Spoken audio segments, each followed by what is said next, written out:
Good evening, everyone. It is Tuesday, July the 11th, 2023, 6 o'clock p.m. I'd like to call the meeting of the Peoria City Council to order. I'd also like to welcome everyone in our council chambers and our audience listening by channel WCBU. I'd also like to welcome the audience watching on cable channel 22. Madam Clerk, the council mics are open. Please call the roll. Mayor Ali. Present. Councilmember Allen. Present. Councilmember Sear. Here. Councilmember Gordon Young. Present. Councilmember Graham. Councilmember Jackson. Councilmember Kelly. Here. Councilmember Euler. Here. Councilmember Riggenbach. Councilmember Velpula. Present. And Councilmember Vespa. Here. We have a quorum present, Madam Mayor. Thank you. Everyone, please join me and stand for a moment of silent prayer, followed by the Pledge of Allegiance.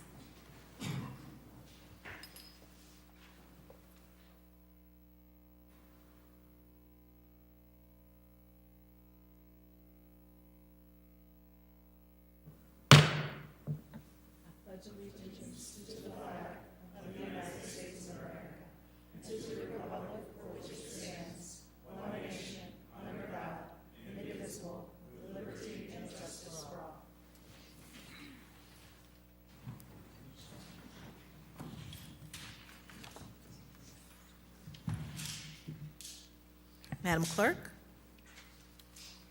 We are at proclamations. we have one proclamation tonight in honor of Great Neighbor Appreciation Week.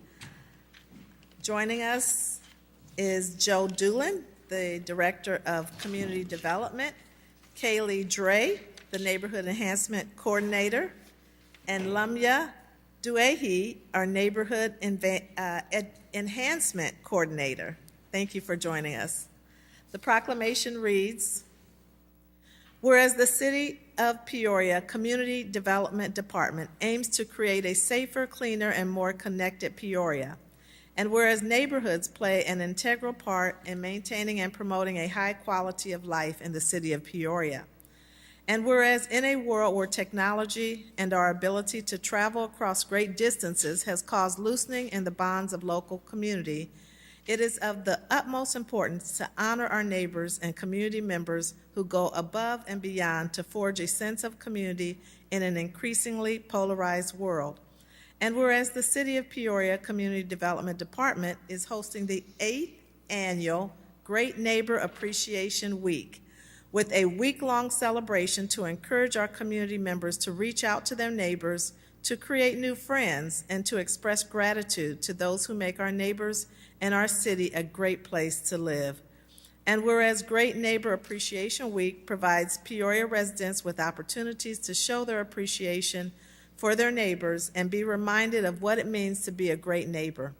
Now, therefore, I, Rita Ali, Mayor of the City of Peoria, Illinois, and on behalf of the Peoria City Council, do hereby proclaim the week of July 10th through July 16th, 2023 to be Great Neighbor Appreciation Week in Peoria.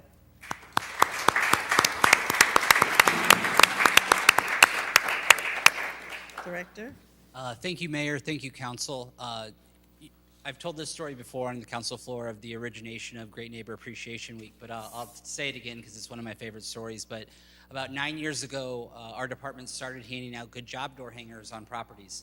And I had a voicemail from a resident who told me that she came home that afternoon and she worked really hard on her yard. Her husband had passed away about 6 or 7 months before, and he always took care of their yard, so it meant a lot to her. And she came home and saw a notice on her door, and she assumed that we had put a notice saying something was wrong with her property.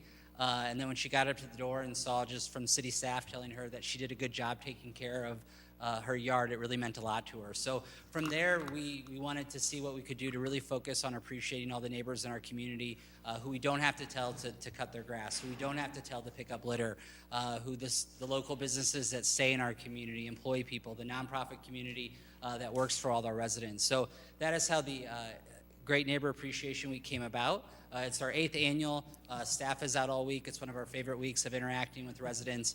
Really appreciate council's support and the mayor's support of this project. I'm going to turn the floor over to Kaylee, who's going to talk a little bit about what we have left in this week. So thank you very much. Thank you, everybody. So we kicked off the week on Saturday with a citywide cleanup. We had 5 different locations throughout the city. It was really well attended. We had volunteers from our community, from the East Bluff Community Center. We had volunteers from staff as well, from different departments. It was really great to see. Yesterday, we spent some time appreciating our nonprofit community, our partner agencies, just showing them how much we appreciate all the work they do in our community. Today, a lot of our code enforcement staff were out in full force, recognizing our neighbors who are going above and beyond to maintain their properties and take pride in their community. Tomorrow's community development staff will be visiting small businesses throughout Peoria, thanking them for all the work they do and all the vitality they bring to our city. On Thursday, if you missed Saturday's cleanup, you can meet me at the corner of Jefferson and Fulton. We'll be having a downtown cleanup over the lunch hour. We'll be out there from 11:30 to 1. We'll have all the supplies ready, so come by if you're free. Then Friday, we'll have one more round of appreciating our residential neighbors, our community members, both renters and homeowners alike, who again are just going that extra step and taking pride in their yard and showing their pride in their communities. Thank you for your leadership.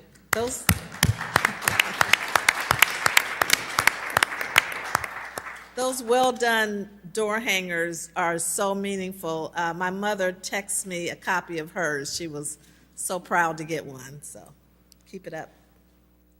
Madam Clerk? We are at the approval of the minutes. Councilman Velpula?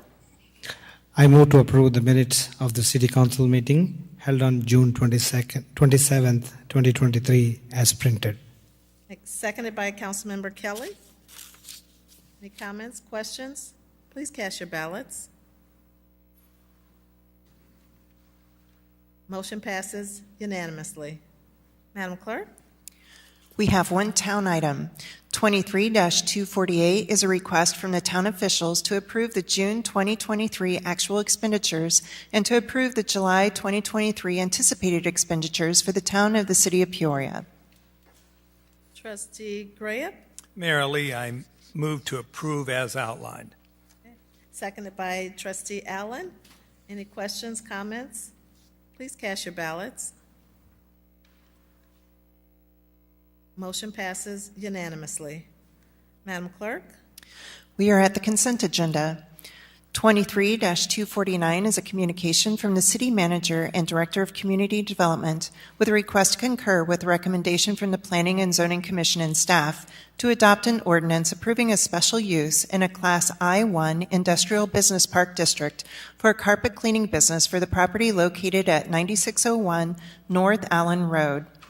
23-250 is an appointment and reappointment by Mayor Ali to the Peoria Public Library Board of Trustees with a request to concur of Councilman Charles V. Graham and Melissa Whitney Sanchez. 23-251 is a reappointment by Mayor Ali to the Peoria Urban Forestry Advisory Board with a request to concur of Douglas McCarty. 23-252 is an appointment by Mayor Ali to the Peoria Area Convention and Visitors Bureau Board of Directors with a request to concur of Roberta English. And that concludes our consent agenda. Thank you. That's a short one. Can I get a motion to approve? Moved by Councilmember Sears, seconded by Councilmember Allen. Councilmember Graham? Mayor Lee, I'd like to divide the appointments with 23-250 so I can abstain on voting for myself. Okay. All righty. So we're going to pull 20. We're going to, okay, I see. Madam Clerk, Yes, ma'am. we're going to divide those and take them. We can either divide it or we can just pull it from the consent agenda and note that Councilman Graham abstained from the vote on that matter. Okay, let's do that.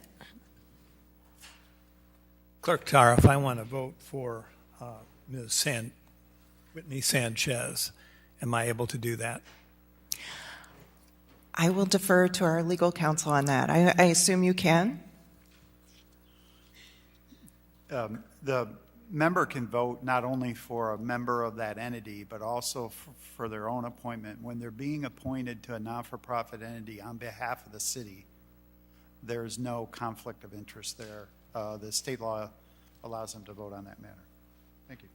All right, in the interest of comity tonight, I'll go ahead and vote on both of them. Okay. All right.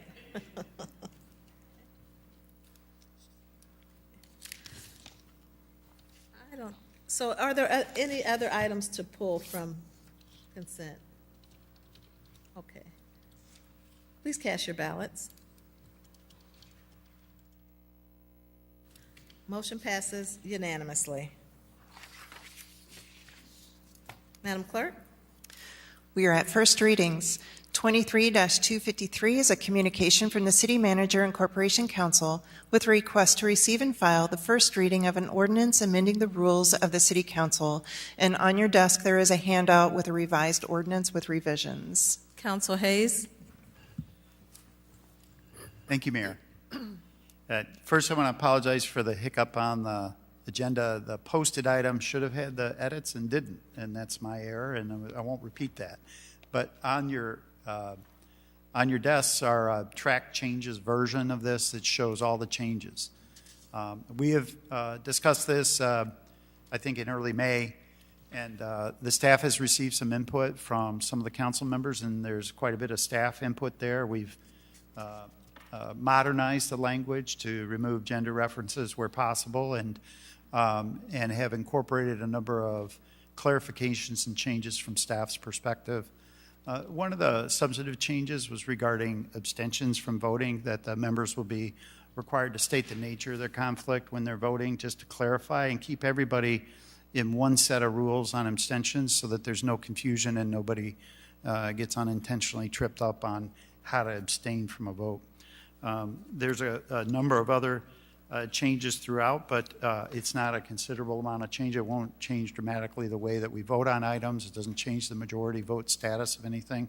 We're certainly open to additional input from the council over the next week or however long this matter might be deferred, but we're happy for your comments and any concerns or questions, and be happy to answer those today or throughout the week or at next council session to try to get this matter moved. We do have a time limit which we can extend, but if we take it up at the next meeting, we'll be within that. Thank you. Are there questions for Council Hayes? Councilmember Sear? Thank you, Madam Mayor. Move to receive and file. Seconded by Councilmember Euler. Councilmember Kelly? Thank you, Madam Mayor. That was what my intention was. You want it? Okay. All right. There are no other comments or questions. Please cast your ballots to receive and file. Motion passes unanimously. Thank you, Council. 23-254 is a communication from the City Manager and Corporation Council with a request to receive and file a first reading of an ordinance amending Chapter 3 of the Municipal Code of the City of Peoria to add language to withdraw a site approval application for liquor establishment before City Council consideration. Corporation Council Hayes? Thank you, Mayor. You're welcome. On a number of occasions, I've been asked an opinion about this process. Well, how we're operating is that if an individual, after a unsuccessful recommendation from the Liquor Commission, feels that they want to withdraw the matter before it's placed on the agenda, staff's been allowing that to occur. The question has risen, once it's on the council agenda, how does council dispose of that? And the votes on that has put us in some interesting positions, and I'd just as soon avoid lawsuits wherever possible. If it meets with the sensibilities of the council, I think a rule that doesn't require council action to dispose of that item would take care of those concerns. And so this rule tries to incorporate the way we've been living and the way council's been acting. Council's been agreeing and approving any request to withdraw as long as it occurs before the council considers the action and takes a vote. And so this would just codify that and allow the individual, if the matter's on the agenda, just notify the clerk. The clerk would notify the council that they've received the request to withdraw. That would occur. Council wouldn't take any action on it. We'd move along with our lives, and nobody would be in peril of perhaps being sued if we didn't allow the withdrawal. Anyway, I think that these matters are ministerial and appropriately met, and there's a similar action item next, or a matter to receive and file on zoning matters. So if you have any questions, I'm happy to answer them. Thank you, Mayor. It's a good process. Thank you for cleaning that up. Any questions, Councilmember Kelly? Thank you, Madam Mayor. I would move to receive and file. Seconded by Councilmember Allen. Any other comments, Councilmember Seer? Thank you, Madam Mayor. Just one question for Mr. Hayes. What is the difference between somebody withdrawing their application and a negative vote from the council?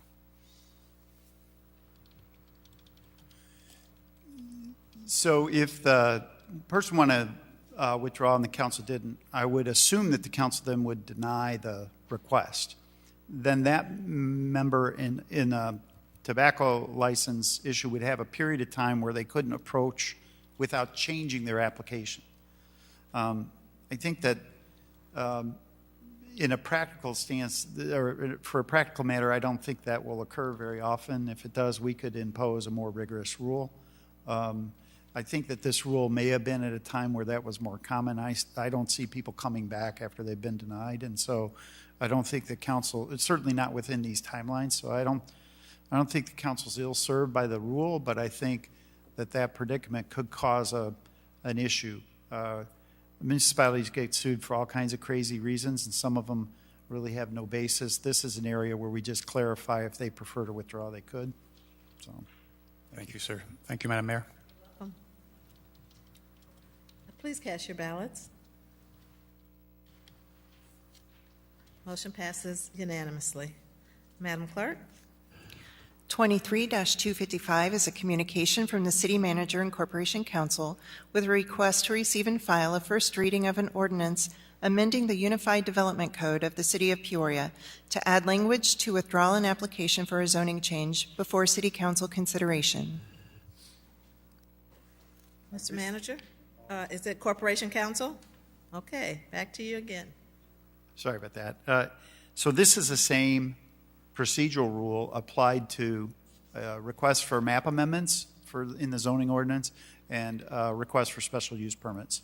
And I think we have the similar set of circumstances of how we've been living, how staff's been dealing with items before they get agended. This addresses that, as well as people withdrawing it before the council considers it. So I think this codifies mostly how we've been living and removes any kind of chance of a crossed outcome and somebody feeling aggrieved by that and suing the city. So thank you. Are there any questions for Corporation Council? Councilmember Kelly? Thank you, Madam Mayor. I move to receive and file. Is there a second? Seconded by Councilmember Velpula. There are no other questions. Please cast your ballots. Motion passes unanimously. Madam Clerk? We are at regular business. 23-256 is a communication from the City Manager and Finance Director Comptroller with a request to receive and file the month ended May 31, 2023, unaudited financial report. Mr. Manager? Thank you, Madam Mayor. At the request of Councilman Sear, we have put the monthly financial report on the regular agenda, and our Finance Director, Kyle Craddy, is here to answer any questions if Council has any. In your packet was the month ended of May 31st financials. I'm going to run through a few highlights, then I'll open it up the floor for any questions. Overall, in the general fund, revenues are down about $5.2 million, or 13.8%. That number was anticipated to decrease this year, primarily during the budget process this last year. The budget included a larger allocation of personal property replacement tax to the police and fire pension funds. So it was anticipated that we would see a decline in those revenues on top of the 35% decline we already had anticipated in that revenue source to decline this year. So that is still tracking within budget. It is slightly behind If you just look at all of our revenues on a 1/12 fraction, we still are below that budget, but that is very common with how our revenues are taken in. For example, right now within our sales tax numbers that you're looking at, there's only 3 months of sales tax numbers within the budget during this part. In terms of expenses in the general fund, those are up $6.4 million, or 18.9%. That is primarily driven by two factors. The first being at this point we have spent more in our ARPA funds this year to date than we did last year. So that's why you'll see that larger jump in the cultural and recreation area within your report. And then the last piece is we have begun allocating any transfers that we do on a monthly basis instead of just once a year. So that's why you're seeing that increase in the transfer numbers. So that's primarily what's driving those expenses. I would say at this point where we're at through May, we are tracking to be on pace with budget, as we had been close to looking at more than likely a break-even budget this year. And I'm here for any questions. Councilmember Kelly? Thank you, Madam Mayor, and thank you, Mr. Director. Mr. Director, the manager and I have spoken, I think, on 2 different occasions on the budgeted expenditures for the City Council. We've got a 2023 budget of $529,840. The manager has, I think, told me, and he can correct me if I'm wrong, I may not remember this completely, but there are some things in City Council that I understood should be moved out of there, so it's just City Council expense. I don't really know what anyone would understand by this kind of a number. I've checked my paychecks, and I don't think I'm getting this much, which is fine. But why is it that whatever it is that's adding into City Council isn't being moved to wherever it ought to be? Or could you explain this to us, please? No, you are correct. In terms of, there are some items within the City Council budget. One item that specifically this year, 2 is like the cost for the strategic plan, which is there's not a cost associated in here yet, but it was budgeted. That really is an organizational-wide initiative, but because we don't, in the general fund, have a catch-all administration, it unfortunately went somewhere, and so it went in the City Council budget. What you are talking about is a review that, I'm now going to be at my 2-year mark with the city, so I'm going through and reviewing where is really the best place to put some of these things, so I'm more than happy to take that in consideration when we are going through and reviewing where stuff is going to be in the budget. Okay, that's fine. Thank you, Mr. Director. Thank you, Madam Mayor. Councilmember Allen? Thank you, Madam Mayor, and thank you for the report, Director Craddy. Can you provide clarity of when will we start seeing the impact on our debt service with the bond issuance to the Civic Center? So the first payment that the city will have will be in December of this year. Will be the first payment. And as a reminder, with how we structured that debt, it's interest only until 2029. So I believe that added around $400,000 a year, or $400,000 a year to our debt service payments using HRA funds through 2029. Thank you, sir. Thank you, Madam Mayor. You're welcome. Councilmember Sear? Thank you, Madam Mayor. Thank you, Mr. Manager, for pulling the report out. And thank you very much, Director Craddy, for answering all my questions this afternoon.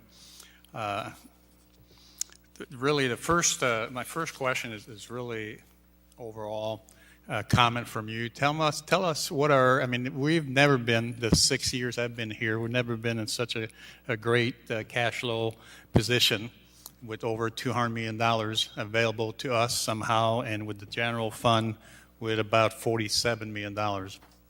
what is or what are your greatest fears the next, some of us will be here for 2 years, some of us will be here next 4 years. What are your greatest fear, financial fear, obviously, for the next 2 and 4 years? I think it won't come as a surprise to a lot of you. The concerns are, a looming recession. Economists at this point are still arguing what that may look like, but I think there is consensus that there will be at some point. Whether it is a fast dip or a slow dip that's not as difficult to weather, it's unknown. So that is what keeps me up at night, I guess, to your point, is in the short term. Obviously, the long term, as we've talked about every year during the budget, and we talk a lot about, is going to be funding our pension obligations. As we talked this afternoon, all our accounts seem to be in great shape for me, except for the refuse account. Can you explain to us and our constituent why the account went from a deficit of $5 million roughly to a deficit of $9 million? It's a timing related issue to, since the county collects garbage fees on our behalf and then remits those follow the property tax cycles. So within your report, since the first collection cycle occurred in June and we received in June, you won't see, in the next month, you'll see about half that revenue or $5 million come in. Thank you very much for your time and all your efforts. Thank you, Madam Mayor. Welcome. Councilmember Allen? Thank you, Madam Mayor. My apologies. I had one more question. We know that our major revenue sources are property taxes, home and rural and state taxes, income taxes, and personal property replacement taxes. In layman terms, can you break down for the listeners what are personal property replacement taxes? Because you may read this and think, your home, but this is something completely separate. And so I got asked this question and I started doing some research, but I wanted to come to the expert. Yeah, so in essence, what this was is that, I can't remember exactly the year, and the Corporation Council may have a better idea of the year, but I think back in the late 70s, the state took away the municipality's ability to tax personal property. So what we are collecting, in essence, is our amount as a percentage of the overall collections that the state has on any personal property.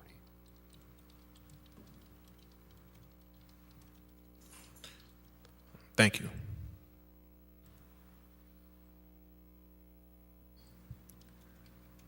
Okay.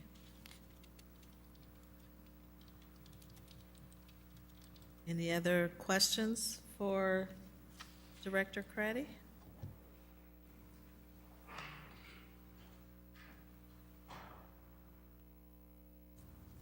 Can I get a motion to approve? Is that you? Okay. Moved by Councilmember Sear, seconded by Councilmember Euler.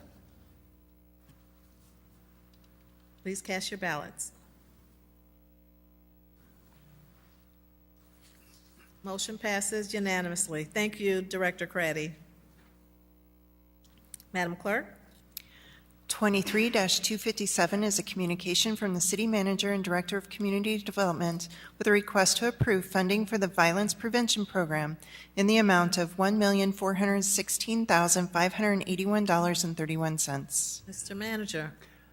Thank you, Madam Mayor. This is, as you know, we have had a process in place where we've been utilizing the help of the CDBG Public Services Commission to go through and make the recommendations on our violence prevention funding. I'm going to turn the floor over to Director Doolin, who has kind of shepherded that process through, and let him explain the recommendations and the process that we utilized. Director, thank you. Thank you, Mayor. Thank you, Council. So this year there was about $1.5 million available to fund violence prevention efforts in our community through 3 different sources. One of them was $700,000 in American Rescue Plan funds, $500,000 in a state grant from DCO that had to be specifically go towards programs like this, and then a $300,000 state grant from DCO that went specifically for workforce training tied to violence prevention efforts. Council had made the decision with last year's funding to go through the CDBG Public Service Commission to offer funding recommendations back to Council, and the Community Development Department was charged with kind of funneling those through the Commission. This year, the commission received 26 total applications for a total funding request of $6.5 million. After scoring the different applications, they made a recommendation to fund 6 of them based on the scoring that was submitted. Those 6 are the Greater Peoria YMCA Teen Reach for $200,000, Peoria Public School Getting to the Roots for $299,966, Peoria Region Office of Education Project Start for $175,000, Peoria City County Health Department Cure Violence for $400,000, Goodwill Industries of Central Illinois Revive Youth Mental Health Support for $54,000, Workforce Training Friendship House Pathway to Your Future for $287,500. So those went through the commission. This is their funding recommendation. We did ask all of the recommended funding agencies to be here today to answer specific questions about their programs if there were any. So with that, I'm happy to answer any questions about the process, and then they would be available to ask any questions about the specific projects they're proposing. Thank you, and thank you to all those agencies that are present today. Any questions for Director Doolin from Council? Councilmember Sear? Thank you, Madam Mayor. Just a couple questions. Number one, CDBG. Can you tell us a little bit about the organizations for people who are listening and who's making the decision? Yeah, the CDBG Public Service Commission is a city commission like Planning and Zoning Commission, any of them that are recommended and approved membership from the City Council. It's made up of 13 members, usually nonprofit agencies, community leaders, people who just want to be a part of the commission. Traditionally, the commission was originally created to fund public service through our CDBG because Peoria is an entitlement community. We get public service dollars every year, and it was originally created to provide recommendations for that funding. And because of their experience with grading and scoring applications through that process, that is why I think we chose them to go through this process as well. So the guidelines were designed by who? The guidelines were designed by staff and approved by council last year. Okay. How big is their staff?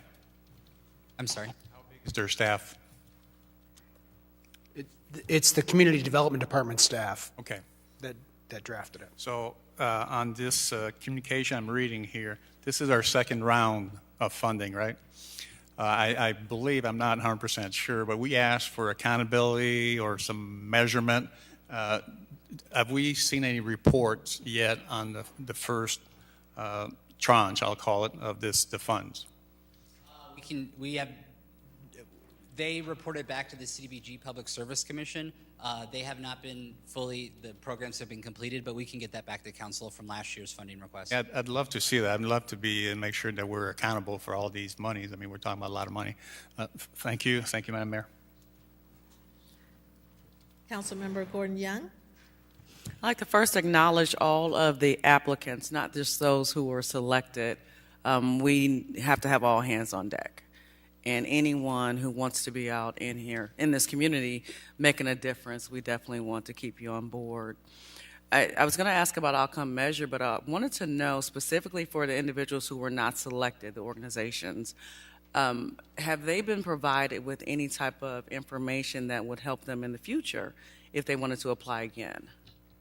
Thank you, Councilwoman. The comments that were submitted by the commissioners, they usually write comments, and we will provide all of that within the next week or two after, depending on what happens this evening.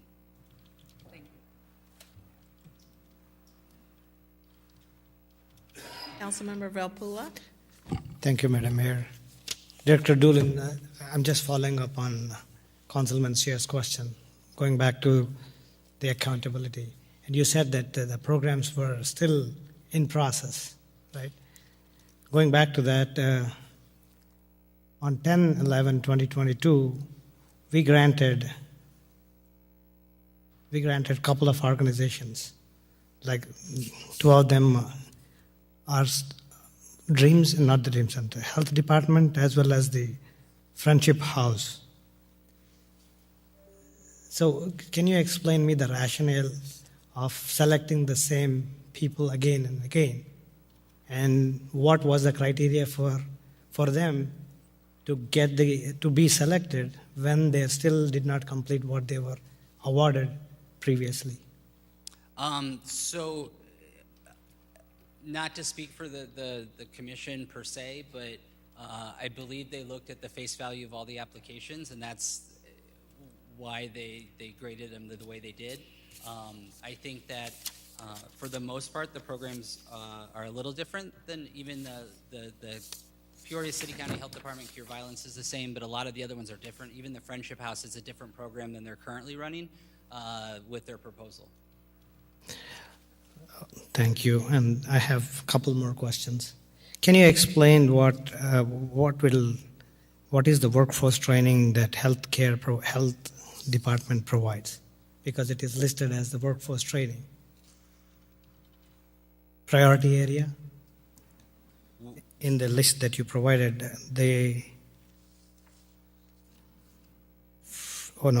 it's Friendship House. Correct. Mayor, if I could maybe, I think their CEO is here, and maybe he could speak a little bit to the program that they are proposing, if that would be okay with council. Sure.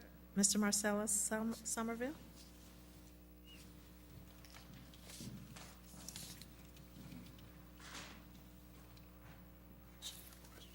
Good evening. Please. As far as the Pathway to Your Future program, it's a program that helps high school age students centered around workforce. So they're developing different skills on the job, you could say per se. We're partnering with different apprentices programs. So Jim Dillon's one person that I know that we partner for sure. And it's just gives the kids an opportunity to work on different skill sets while being at Peoria Friendship House. They work on, so if they have an interest to be social worker, early childhood education, they come in and they're actively engaged with the kids, helping them develop through tutoring, through different skills and different programming. So, any other questions? How qualified are those kids to understand the technology behind virtual reality? I'm sorry, I couldn't. So basically, you're saying, I'm just trying to get some information. Right. So this is a VR virtual reality program. Basically, you are having them lined on their virtual reality glasses. The virtual reality aspect of the program is a partnership with OSF. It's a partnership where we have, I don't know what you call them, but goggles, like modules, where you can get experience on the job with, there's another software where you can learn how to land a plane, things like that. It just gives them a different source of experience and guidance towards a career path. Thank you. No problem. Additional questions? Yes, Councilman? I do. But I have a question for Director Doolin.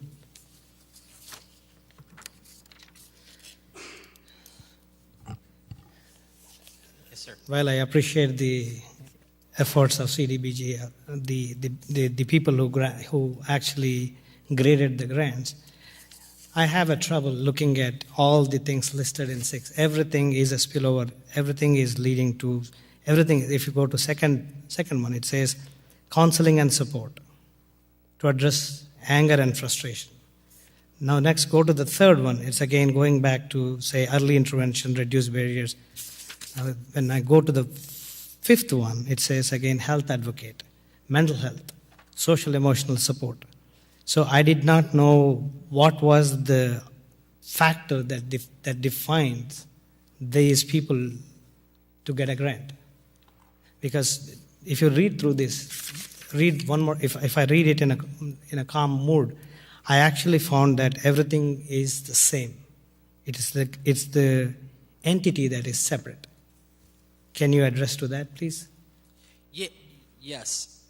In the scoring criteria for the application, they do look at the program design, what they say in their program application, but they also look at organization has experience in managing federal awards. Organization has the necessary financial management capacity. The funding requests and budget are clear and reasonable. The program has a clear plan for program outreach and staff experience and capacity to provide direct service. The program design is specific with detailed outcome measures. The program provides a data-driven and evidence-based program. So I think they look at all of that and take in the experience of the organization that submitted when they were grading as part of the grading criteria. Thank you. Thank you, Director Doolin. Thank you, Madam Mayor. You're welcome. Additional questions, Councilmember Vespa? Madam Mayor. Okay, so just to be clear, a lot of these recipients in this round of funding are the same recipients from the last round. But did you penalize them by a few points in the scoring, and they still came out ahead of everyone else? I mean, or was it still a level playing field for all the recipients in this round as it was the first? There was no penalty for previously being awarded grants from the city of Peoria related to violence prevention. Okay, so it seems that, yeah, we keep doing these rounds and the same organizations might keep getting it. But you're saying that the programs are not necessarily the same, right?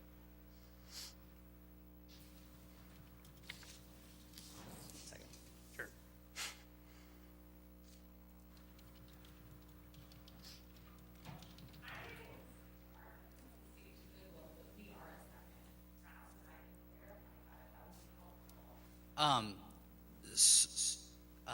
Yes. So I can go over the last year's recipients if you would like. And I believe the Cure Violence and Goodwill were the two that were received. And the representative from Goodwill would be happy to address that, if that would be okay, Mayor. Sure.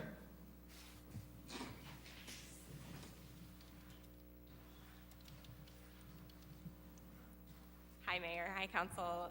My name is Lindsay Gravemeyer. I'm the Youth Program Manager for Goodwill over the Revive program, and we were one of the programs that did receive funding in the initial round last fall. And ours, you'll note, is a smaller amount because that is simply extending the program that we started in November, got it up and running, and it's just extending it from January, because that funding ends in December. And so this was just to allow us to continue that initial momentum and extend it January through June. So what you see that was approved for Goodwill is just an extension. It is the same program. We did see some early success in the initial reports that we submitted. So that will allow us to continue that program instead of having to stop it in December. Thank you. Thank you. Councilmember Allen? Thank you, Madam Mayor. Definitely appreciate the comments from my colleagues this evening. But we did agree to a process that they would go through the Community Block Grant Commission. I think if we have suggestions for future rounding, we can bring those forth to Director Doolin to implement to the commission. But we didn't never have a process to say that those who were awarded previously would be penalized or start with some type of handicap because they were in the second round of funding allocation. So just wanted to put that out there. Thank you. Thank you. Councilmember Euler? Thank you, Madam Chairwoman. I think this is one of those items that I'm taking a little bit of a step back on and analyzing the decisions that we've made in the selection process. I appreciate all of the effort put into the CDBG group and all the decision making and analysis, but as I reflect on some of the things that's happened in the last several weeks as it relates to crime in the community, I'm looking at this list and I'm really having a pause as to whether this is the best use of dollars that have been given to the city of Peoria, and it especially concerns me that this much of those dollars is being given to other public taxing governing body entities that could ask for these dollars as well directly from places like the state of Illinois. And it almost feels like we're punting the money that's been given to us to someone else to decide how to effectively deal with crime in our community. And so as the list is outlined, I'm not comfortable right now supporting it, especially considering the fact that we have no results with the money that's already been given out. Thank you. Councilmember Graham? Director Doolin, was it your intent, as this was put on the agenda, to present an omnibus request for appropriation? In other words, we have to approve everything as outlined or nothing. I think that would be the direction and decision of the council. The only caveat to the funding recommendation in front of you is 300,000 of the 1.5 million has to go towards specifically workforce related, because that's the grant criteria, which doesn't specifically mean you would have to go with the recommendation, the CDBG public service. Just 300,000 of that money would need to go towards that to meet that grant requirement. But no, if council decided to fund as much or as little as they want, that would be the policy direction of council. Well, for many years, I was the liaison to the Community Development Block Grant Commission. And this commission does great work for the city councilors, making decisions that we probably would not want to have to make. There's a lot of thought that goes into it, and if it's anything like it used to be, there are even visits made to these organizations that have requested money.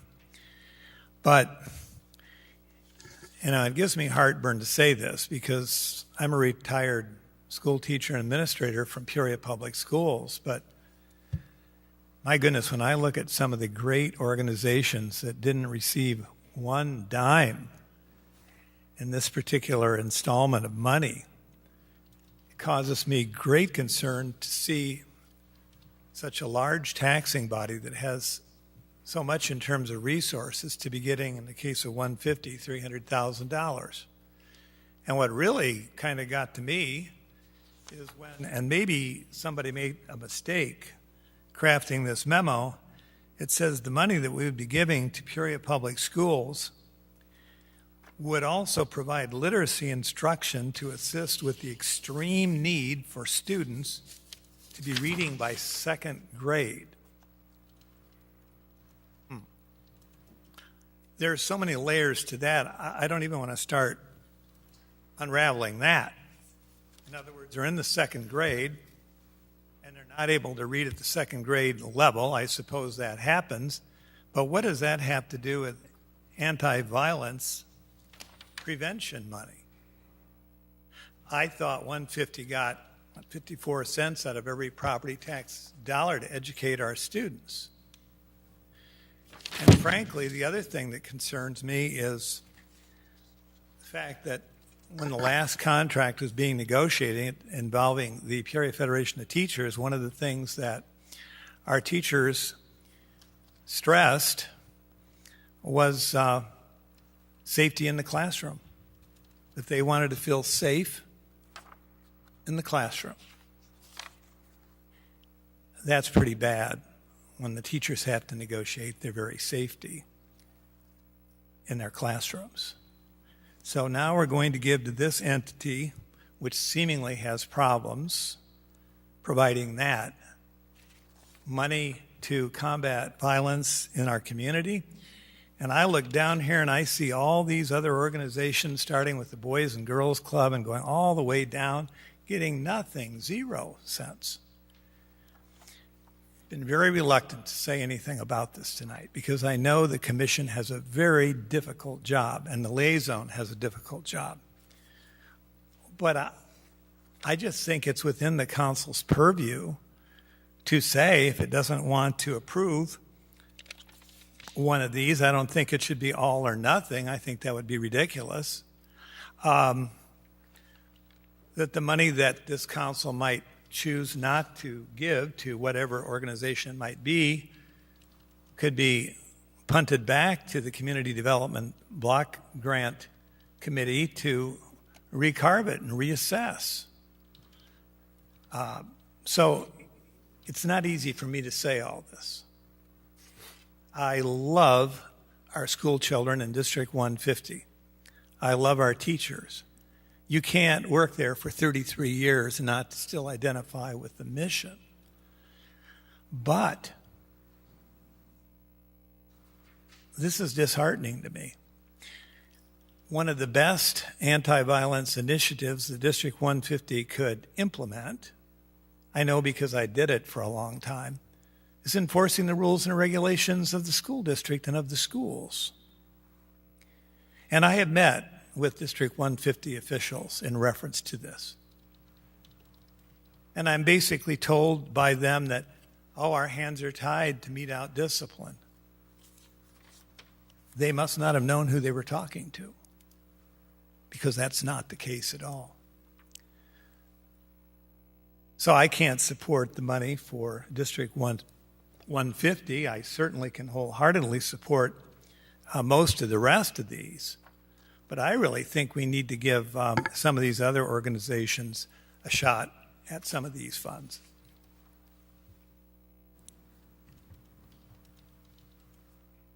Director Doolin, there's something called eligible entity. That term is commonly used with the federal government, with the state government. They outline all the eligible entities that are able to apply for specific funding with regard to a request for a proposal. Who were the eligible entities for this funding? Was it limited to non-for-profit organizations? 1 second. Okay.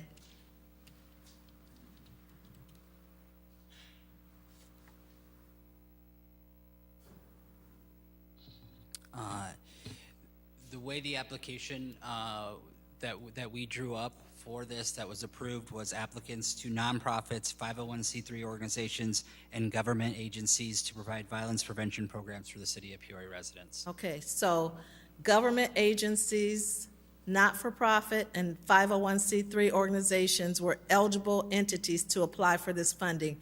We invited these types of organizations in writing to apply for this funding. We did not say government entities were not eligible. We said that government entities are eligible, and we invited in writing publicly those organizations to apply. Okay. Councilmember Kelly? Thank you, Madam Mayor. First of all, I would move to,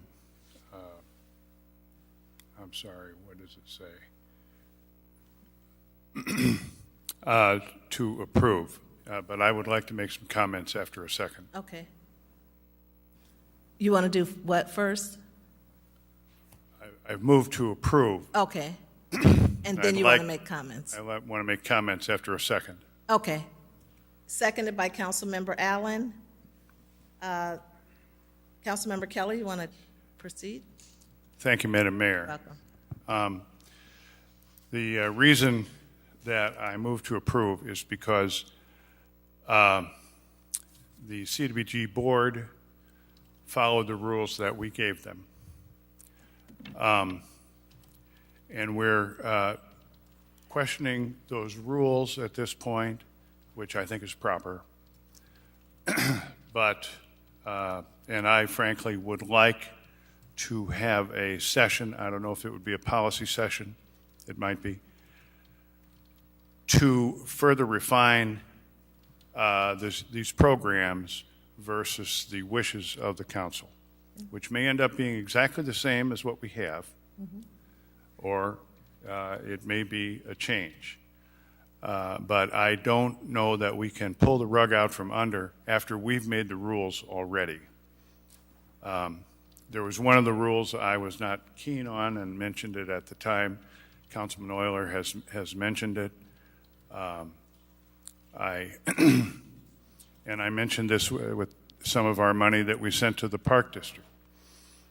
We have various tax-supported entities out there. I don't know that we should be making a habit of sending more money to tax-supported entities for whatever good purpose. They're able, for the most part, to go after higher governmental grants, as are we. These individual 501c3s, community organizations are much more dependent upon us for governmental funding if there's going to be governmental funding. So that's one of the things I would like to bring up and discuss in a policy session. I think also as I see it, this may not be true, but as I see it, being accountable for your program and showing how your program has worked, I think we're a little fuzzy on that. We're talking about a lot of money here, and it seems like, oh yeah, we'll get a report or something. I think perhaps the next round of funding and perhaps at a policy session, we lay out, say, look, we need to know what's going on with these various grants that we make. And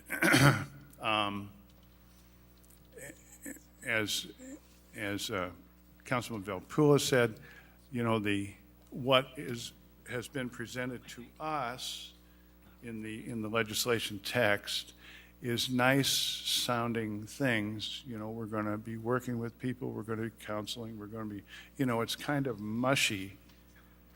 And how can you disapprove it? You know, we want to be nice people to other people, you know. Well, yeah. Is this stuff really going to help? So with that, I would like to ask the council's consideration on having a policy session for the next tranche. We already made the rules for this one, and maybe it's not so hot, but we already made the rules.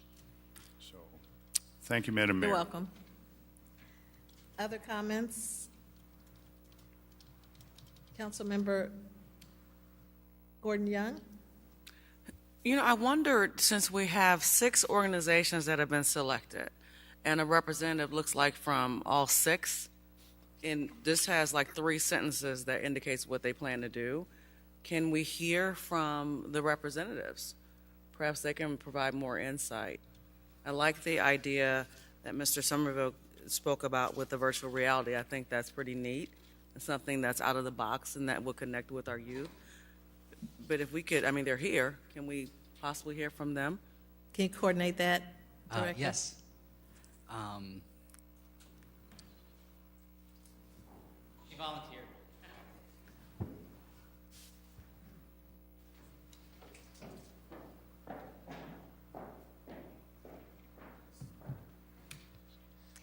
Good evening. I'm Monica Hendrickson. I'm the Public Health Administrator for Peoria City County Health Department.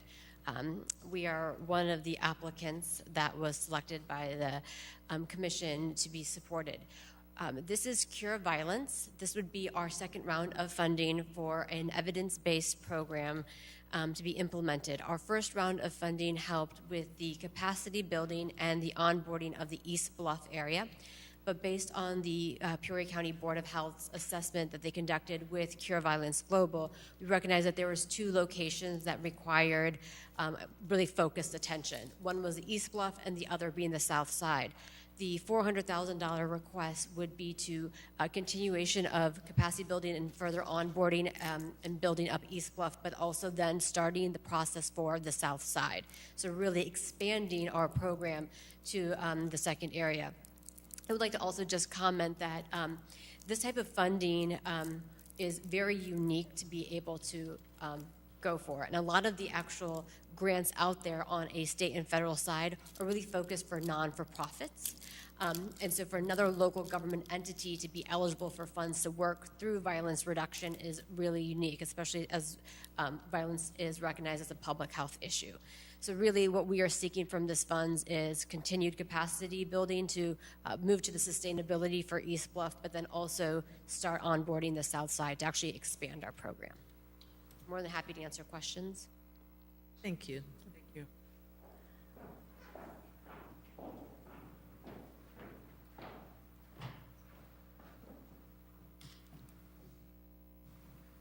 Good evening, Beth Carter. I serve as your Regional Superintendent of Schools for Peoria County. Yes, I'm a government agency that can't tax and I don't make rules. So an interesting fact about my office. Did you know from 2019 to 2020 that 1,000 children disappeared off the rolls of Peoria County schools? Over 500 of them were Peoria Public School students. The city and the county are responsible for truancy. That means finding those students that are not attending our public schools. The only way I have to fund that is with unique opportunities such as this. Another fact, research shows that on the trajectory towards violence, the first red flag that goes up is truancy.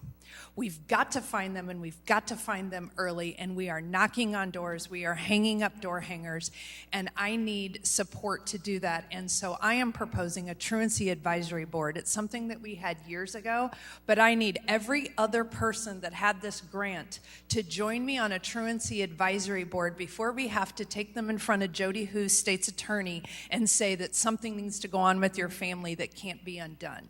So I'm going to be calling on all of our agencies that could or should apply for this grant to join me on this advisory board so we can intervene with these families and get them back in school, because that's how you stop violence, is you stop it early. Side note, why don't we ticket? Ticketing families that are under-resourced is not necessarily the best approach. I'm not asking to ticket these families. And the state's attorney years ago, my predecessor and the state's attorney established that they would not prosecute families or take families to court for truancy if they were 13 years and older. So we're going to focus this truancy advisory board on younger students. Thank you. Thank you.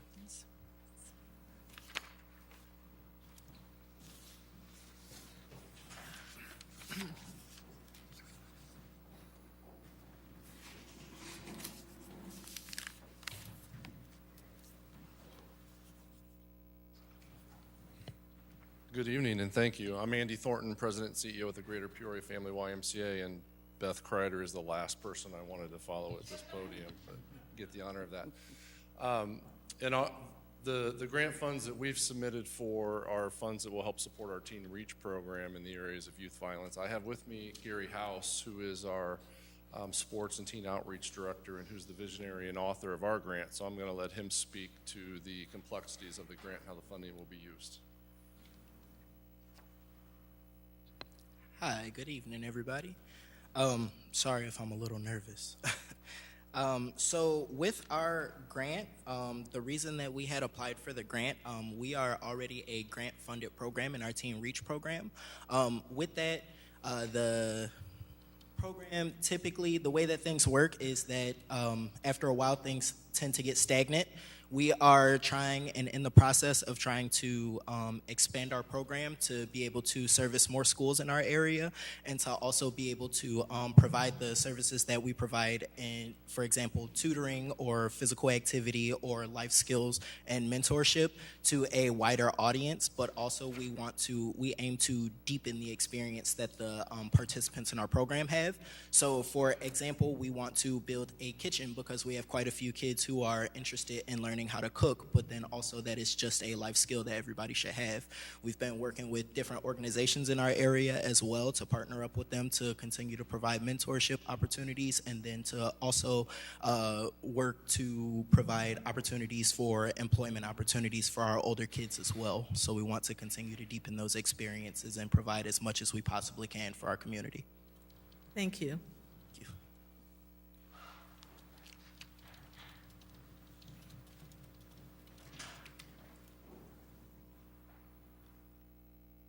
Good evening, Susan Gersnich, Innovation Officer for Peoria Public Schools.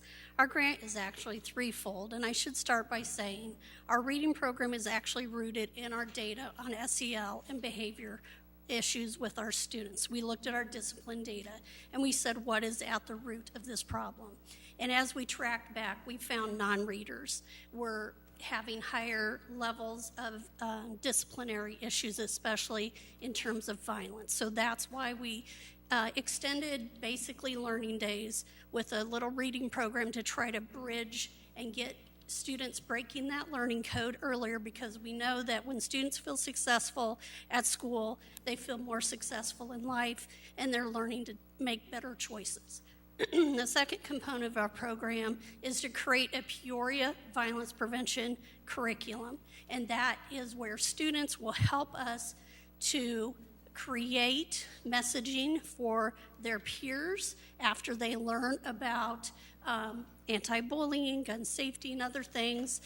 They will actually create PSAs and do project-based learning around that, trying to root the learning into a more concrete approach.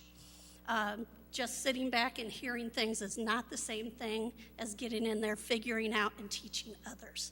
Our third component is to offer counseling services outside the school day for families. We currently cannot do that. This is for families whose students have demonstrated aggressive behaviors for a long list of reasons, and so the majority of our programming is focused on the K-4, getting to the roots, just like Beth mentioned. We know we have to start early. We can't just keep band-aiding things as students get older. Thank you. Thank you, Dr. Gersnich. Is there goodwill?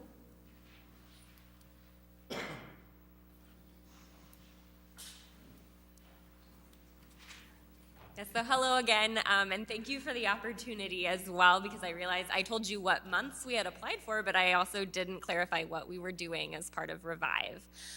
So Revive is actually a program that focuses on youth mental health as it relates to juvenile justice and violence prevention, because we recognize that there is a large overlap in that Venn diagram, right? A lot of our students who are committing violence, struggling with violence, are those who maybe are from populations who traditionally struggle to access mental health care, or who experience a stigma in some of the more systemic access points to mental health care. So Revive has many components, but specifically what the city funding pays for is one position for us, which is our youth mental health advocate. And this is someone who is able to go into the schools, into our partner agencies, and speak with youth in groups and one-on-one to teach conflict resolution skills, to screen for mental health concerns in a non-threatening, non-clinical setting, and to be able to help families navigate the very complicated system of mental health care that's available in central Illinois, and kind of advocate for those students and families and educate them about their options as well. So Revive has additional components that are funded through other entities that do allow us to have a licensed social worker on staff, a student support coordinator who can work directly with some of the more immediate needs that those students may be feeling, and also an LCSW who is helping us kind of coordinate and be in compliance with all of the many HIPAA regulations that come with that. Thank you, Ms. Johnson. Yep.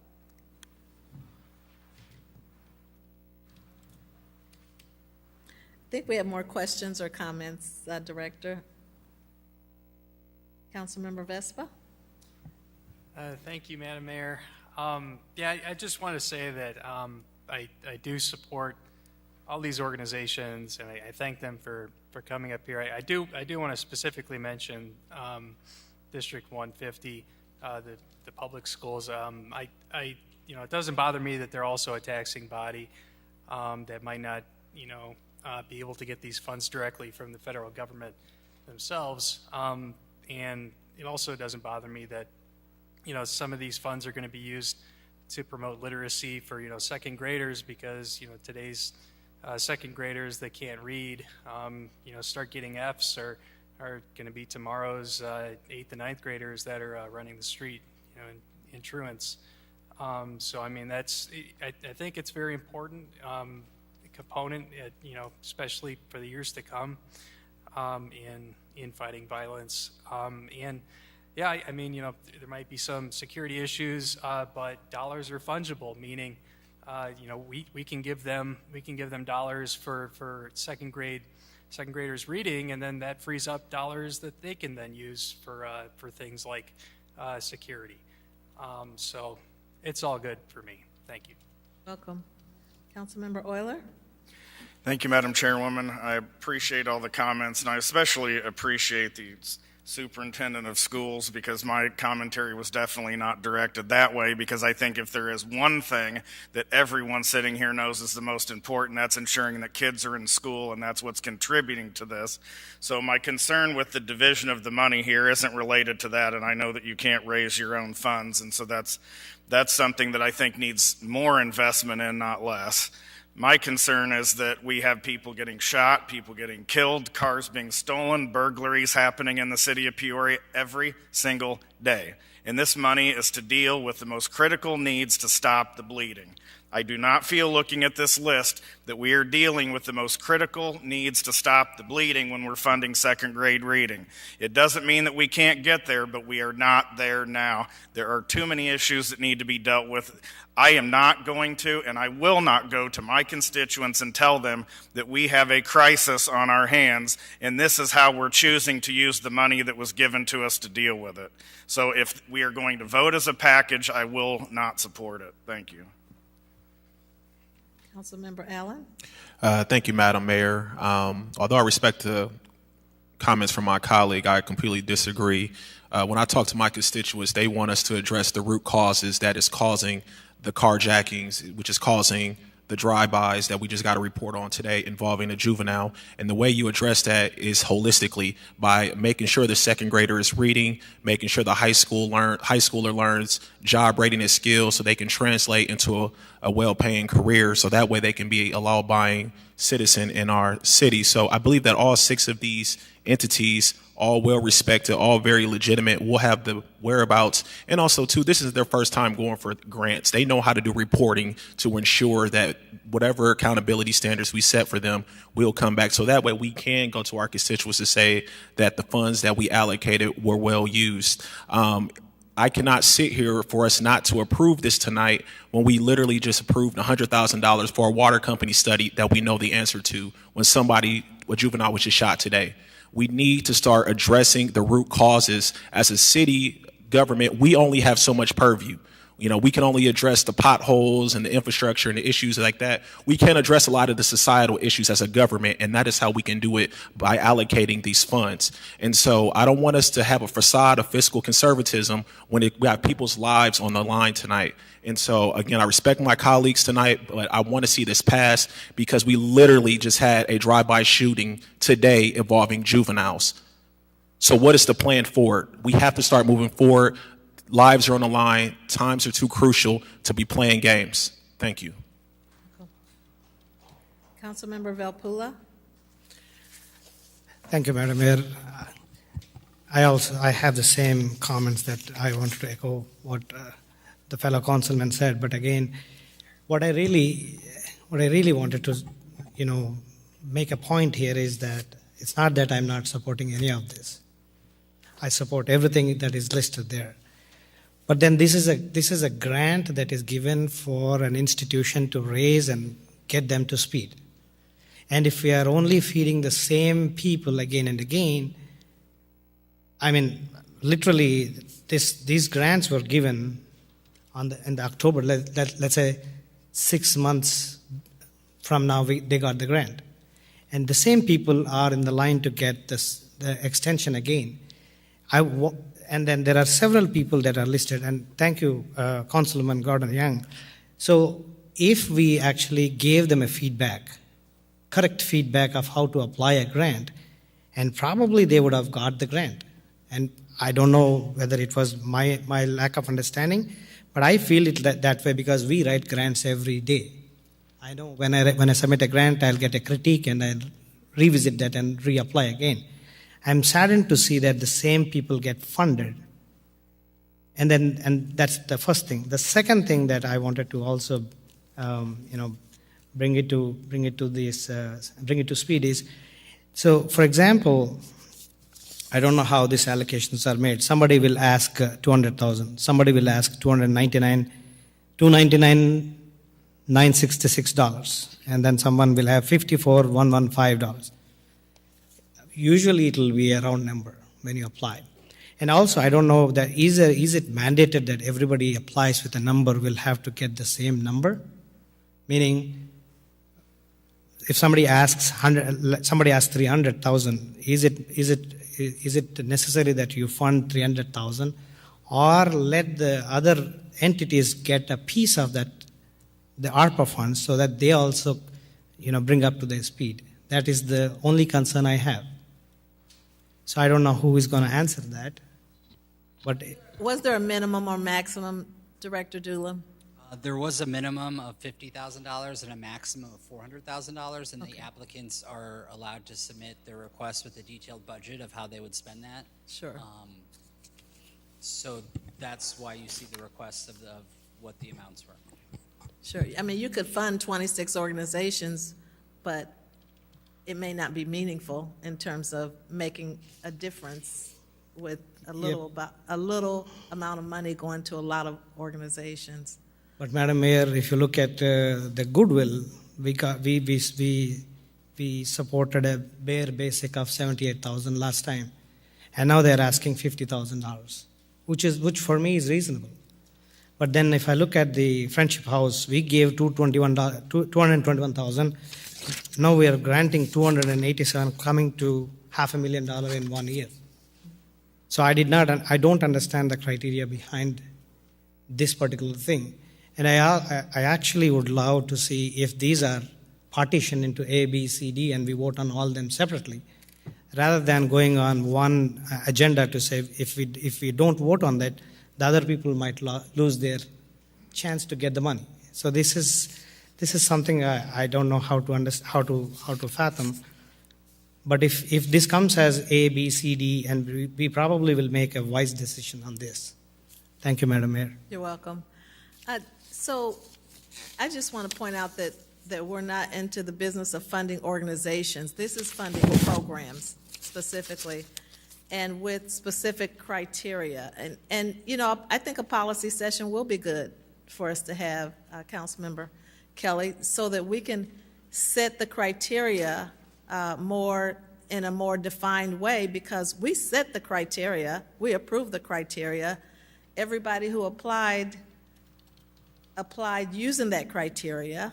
They followed the rules, and now we're kind of backtracking, unfortunately.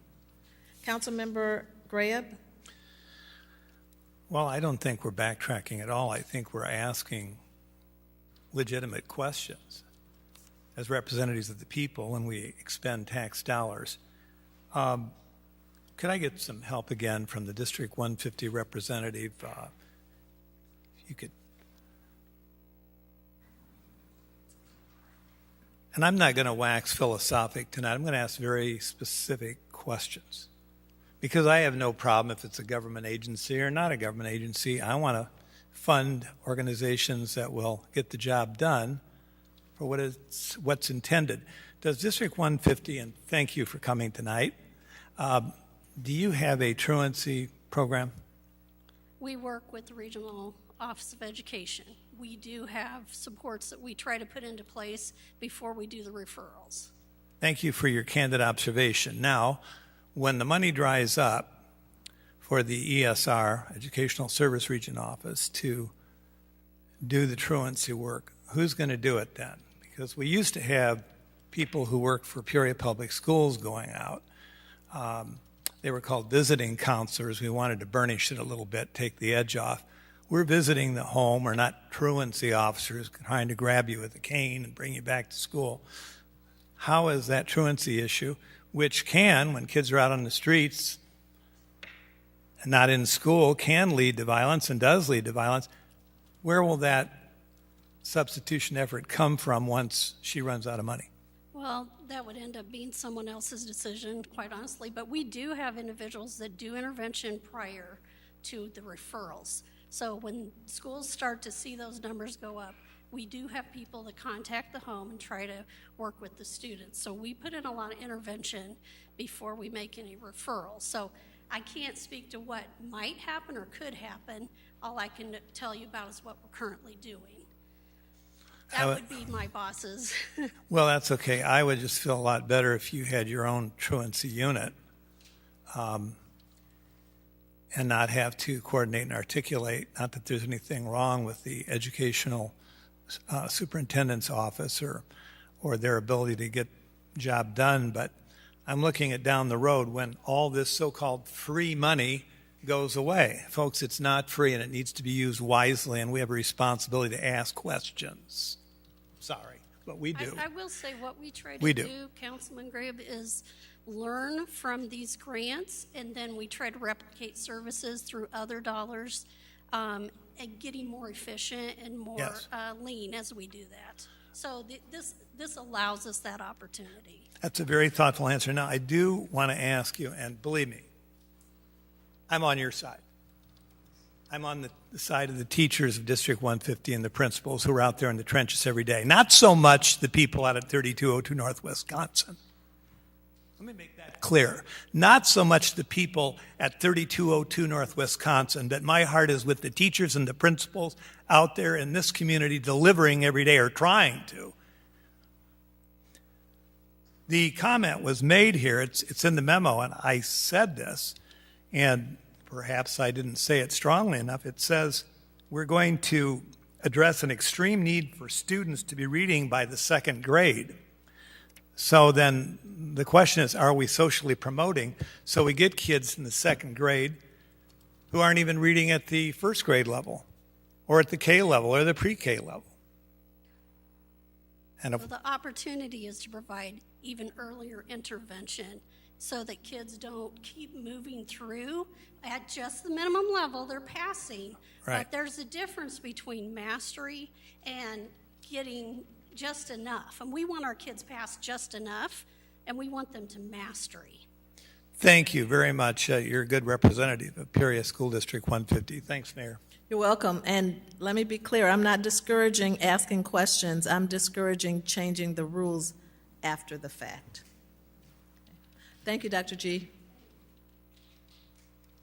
Councilmember Sear? Thank you, Madam Mayor. Very divisive conversation tonight, as usual. Director Doolin, a few questions for you. So, Madam Mayor said a few times about the rules. Tell us about who made these rules that Madam Mayor referring to. Did we make those rules? Staff did, and then I believe we brought the application and guidelines to council last year. So we did approve the guidelines. I believe so. Okay. Tell me about the funds. Do we need to make a decision tonight, or could that be deferred? We have a motion on the floor, I believe, but could that, if there's an emergency to make the distribution of these funds? Not tonight. I mean, I think they all have an end date, the American Rescue Plan being a funding source, but I believe that's in the future, so I don't think there's any huge sense of urgency tonight. And tell us again, what was the amount, the first round of funding, roughly? I believe it was about $600,000. $600,000. And what is the total amount of all the funds we'll have to approve for this grant? Is it 1.4? Today in front of you is for 1.4. 1.4. Is there, will they be in other rounds of funding, is my question. Is that the last one? I believe that would be a decision for council as part of the budget process next year if they would do a round 3. Okay. I personally hate to micromanage any commission, especially when we appoint people. I like to let them do their work. Obviously, some of us have changed our opinions a little bit about the guidelines. I'd love to revisit the guidelines after, if we do take a vote tonight, so we can make some adjustment as far as how we think as a group here about these guidelines. I think it would be important to do that. The other thing I want to say, and I want to be careful because, as I said, this is very divisive. I mean, our budget, Mr. Manager, is about, what, $272 million? We spend a lot of money in the city of Peoria. And to my colleagues' comments, I mean, you should take $272 million and spending all in one area that we feel is very important. I mean, we just $75,000 not too long ago to do strategic planning. Should we take that money invested in some of these non-for-profit? I mean, we can question everything we do all the time about the money, how we allocate the $272 million. But I think we need to be careful what we say in public. I mean, we need to support and grow the city of Peoria. And those are obviously very important decisions we're making all the time. And it is important to have some discussion. But I'm never a big fan of people who like to raise their voice in public and to make a point. I mean, there's a lot of, I could argue with a lot of people, there's a lot of money we waste all the time as a public body, and we all know that, I hope. So, but my main point tonight, or my main objective, I'd really like to have a report back. So on the $600,000, now we're making progress. No, we got a shooting today. Okay? So what happened? Why do we have a shooting? Because that $600,000 should have been $1.2 million or $2 million. Or, I mean, I'd like to get some results so we can have intelligent conversation instead of shouting at one another. So thank you very much for your time, and maybe we can make some changes, Madam Mayor, in the future. Thank you. Any other comments, questions? Councilmember Grant? Well, I would just like to make it clear, of course, we want the scoring of these applications to reflect the value system that was expressed by the City Council. We prioritized how we wanted this money to be spent. It came from us. But basically, I guess what we're saying is Boys and Girls Club of Greater Peoria didn't meet any of these criteria. Heart of Illinois, Big Brothers, Big Sisters, Artists Re-envisioning Tomorrow, Prairie State Legal Services, East Bluff Community Center. These are all the folks that are left out in the cold. Salvation Army, Peoria Park District, Minority Business Development Center, PCAV, PCCEO, in collaboration with the Southside Mission and Elite, Minority Business Development Center, and I can go on, George Washington Carver Center. So these organizations apparently didn't meet the criteria, any of the criteria, or maybe a sufficient amount of criteria, and I just have difficulty understanding that. And I will tell you, in past years, we've tried our best to spread the money out. Yes, we wanted to have an impact. Yes, we didn't want to give everybody $2 and feel good about that. But some of these huge amounts of money that were given to at least 2 out of 6 of these makes no sense in light of what I know about these roughly 20 other organizations who had to submit strong applications. So that's all I'm going to say about it. If we have to vote on all of these in an omnibus fashion, which is strange, then I'll have to vote no, even though I'd like to vote yes on at least 4 out of 6 of these, maybe 5. You're welcome. Councilmember Euler? Thank you, Madam Chairwoman. I'd like to make a substitute motion to split the question into individual items. Second came from Councilmember Sear. Any discussion? Please cast your ballots.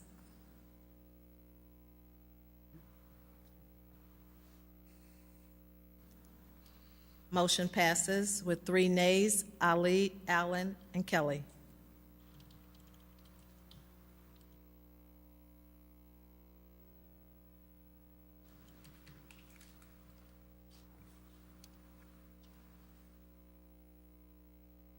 So do you want to lead this?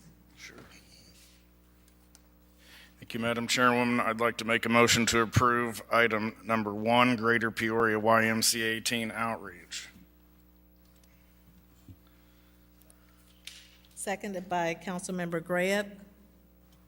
Discussion? Please cast your ballots.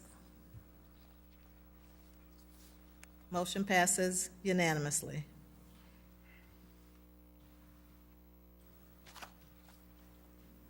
Councilmember Euler? Councilmember Sear? Can I ask a point of order? Did we have a motion in a second? We did. Then don't we have to eliminate that motion, Mr. Hayes? Well, Councilman Euler made a substitute motion that was seconded and was voted on unanimously. So that was... There were 3 against, but it was successful.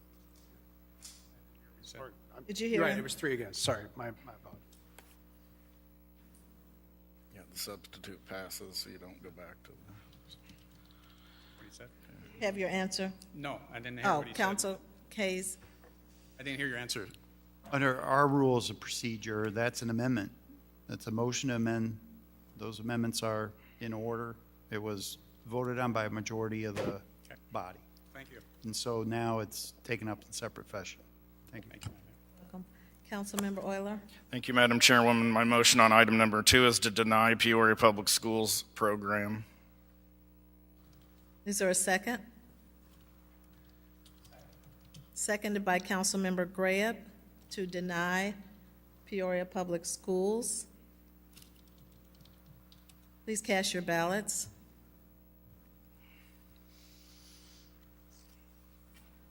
Motion fails with 2 yeas, Graham and Euler.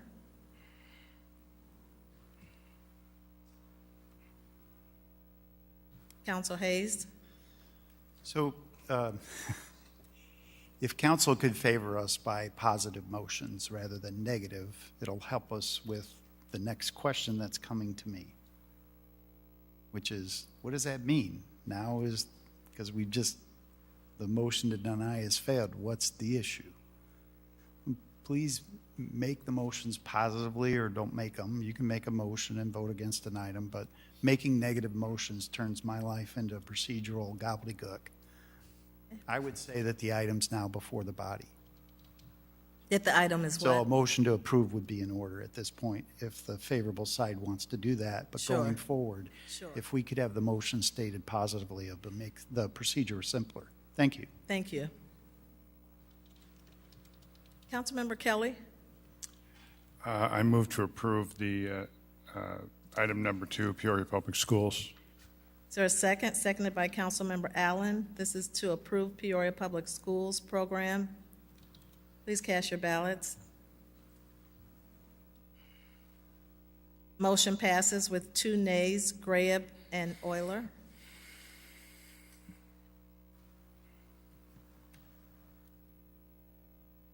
Back to you, Councilman Euler.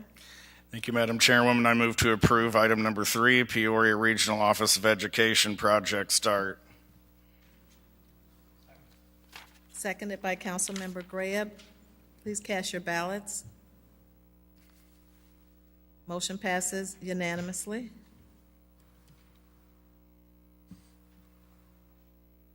Councilmember, Someone else will have to make this one. what's that? Someone else will have to make this one. Okay. Councilmember Allen. I move for approval of item 4, Peoria City County Health Department Cure Violence Initiative. Is there a second? Seconded by Councilmember Vespa. Please cast your ballots.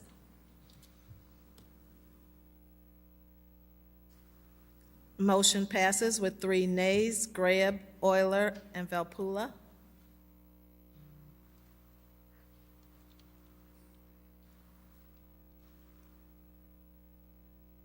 Councilmember Allen, you want to continue?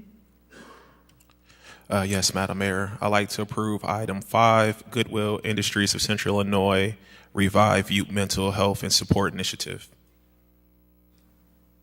Please cast your ballots. You need it. Sorry, seconded by Councilmember Kelly. Please cast your ballots. Motion passes unanimously. Councilmember Allen. Thank you, Madam Mayor. I'd like to approve item 6, Workforce Training, Friendship House of Christian Services, Pathway to Your Future Initiative. Please cast your ballots.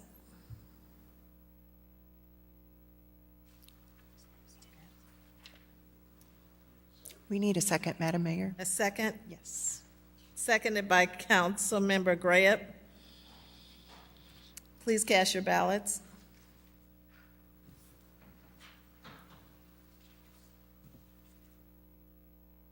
Motion passes with 1 nay, Valpula.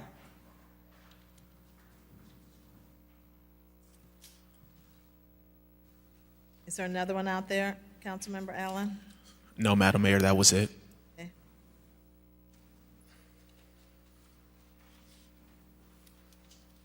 Okay.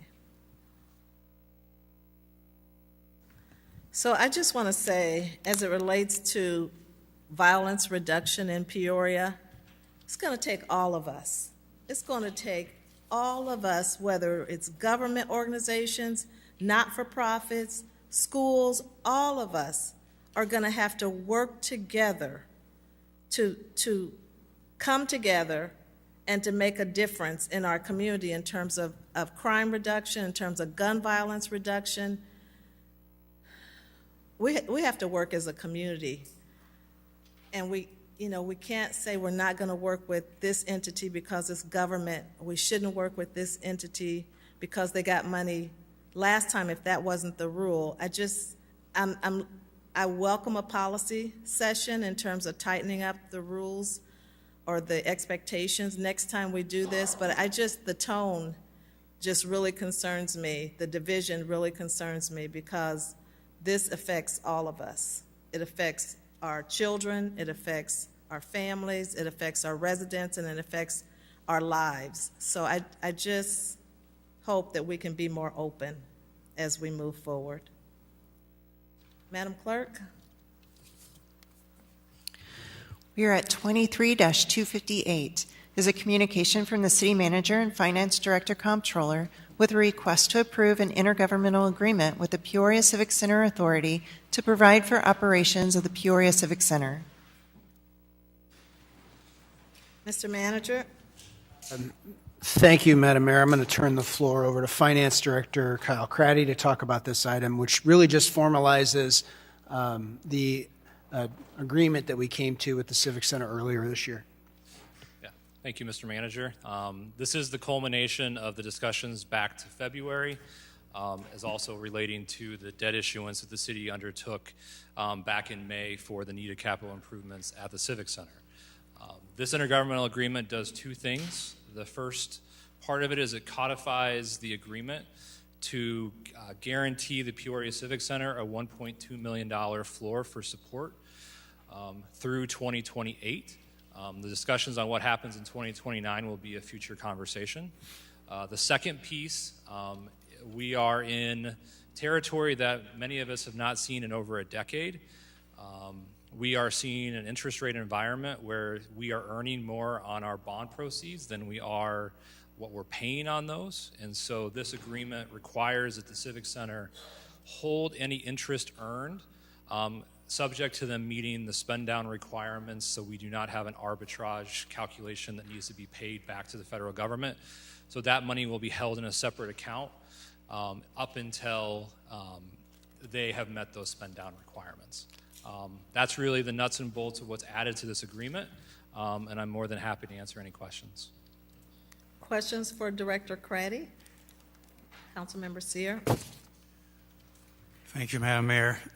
Again, thank you, Mr. Craddy, for our meeting today. Just one or two questions. Number one is we are making a commitment, or you're asking us to make a commitment of $1.2 million from HRA money that would be leftovers, right, until the next 2008, 2009. So what would happen if we don't have any leftovers from the HRA tax? Yeah, absolutely. To clarify as part of that, so this agreement does put that $1.2 million floor in for that support to the Civic Center.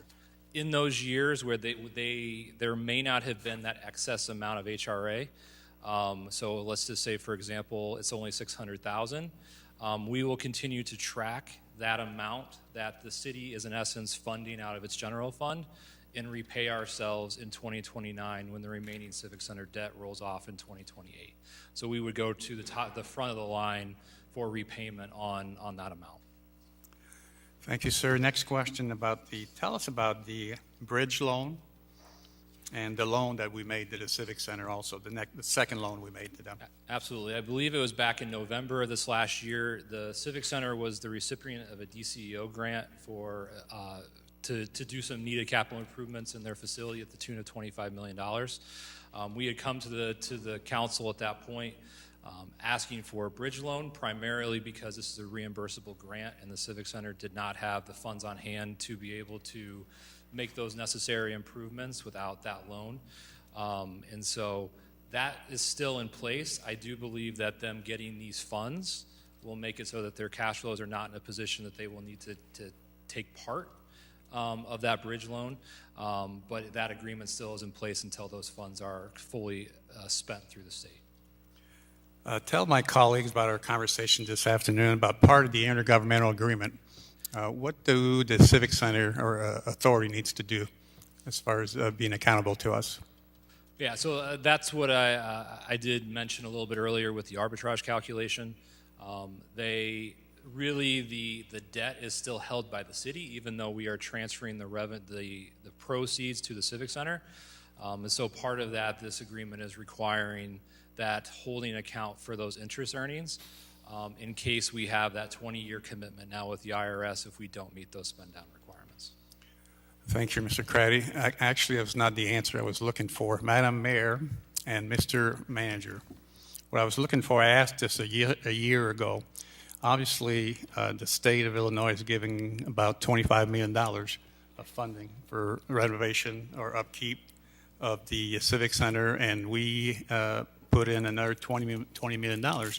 My understanding, as part of the agreement that we have with the Civic Center, they're supposed to come in front of us on a quarterly basis to give us a report. And that report really, my understanding, is based on us building a relationship with that board. There's an annual report. But I thought it was on a quarterly basis they were supposed to come and give us some type of report. Is that correct, Mr. Manager? I'm not aware if it was quarterly. We'll have to go back and look at the minutes and see if that's what it was. But we can certainly have them come and present to the council so you hear what's going on. You know, they've got a bunch of workers on the roof right now that are working at the Civic Center doing the HVAC systems and the stuff that they've been working on there, and we'll have them come and give you a report about how they're spending those dollars. I'd love to have the opportunity. I'm pretty sure I read it, it's a quarterly basis, but if I'm wrong, it doesn't matter. I mean, I'd like to keep building a relationship with them and know where the $45 million is going the next 5 or 6 years. Thank you very much. Thank you. Okay. Any other questions for Director Craddy?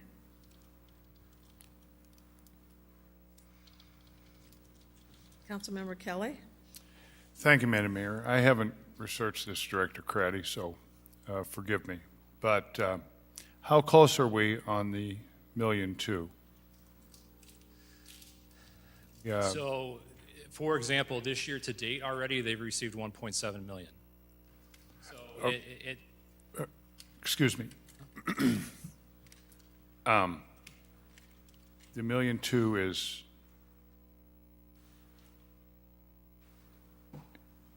okay. It's beyond debt service. It's okay. Is it the only thing beyond debt service? No, there are other aspects of that cascade of funds in terms of tourism support throughout the city of Peoria. No, I'm not. I'm just speaking of the Civic Center now. The Civic Center's receipt of HRA funds. Maybe I can take this. Okay. This year is the best year we've had in 10 years for HRA tax collections. And what Director Craddy was saying is that so far through halfway through the year, we've already nearly met that $1.2 million payment that cascades down and gets paid to the Civic Center. So this year, the 1.2 isn't going to be an issue. The issue is going to be when the economy turns south, and I'm saying when, because eventually it's going to. What goes up comes down, and that's when that floor of the $1.2 million will come into play. Well, thank you. Thank you for that. That's made things clearer for me. So let's say at the end of this year, they operate on a calendar fiscal year? Okay. No, they do not operate on a calendar. Yeah. When you say so far this year, what do you mean? Fiscal or calendar? Well, we operate on a calendar year fiscal I understand. year, so that's what my lens. I mean, That's the lens I'm looking through is what we have contributed so far to date on our fiscal year, which is the calendar year. Okay. So we get to December, and the amount is $2 million or $2.5 million or something like that. Do we hold back anything, or we give them the whole Megillah? As the agreement is stated, they get the whole amount if there's an amount over $1.2 million. Okay. However, if we hit a downturn and they only realize $800,000, we're going to give them another $400,000. That is correct.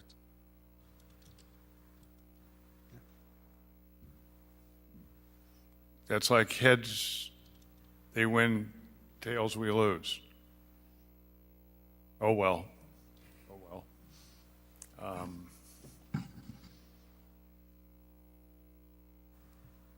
Okay. Thank you, Director. Thank you, Madam Mayor. You're welcome.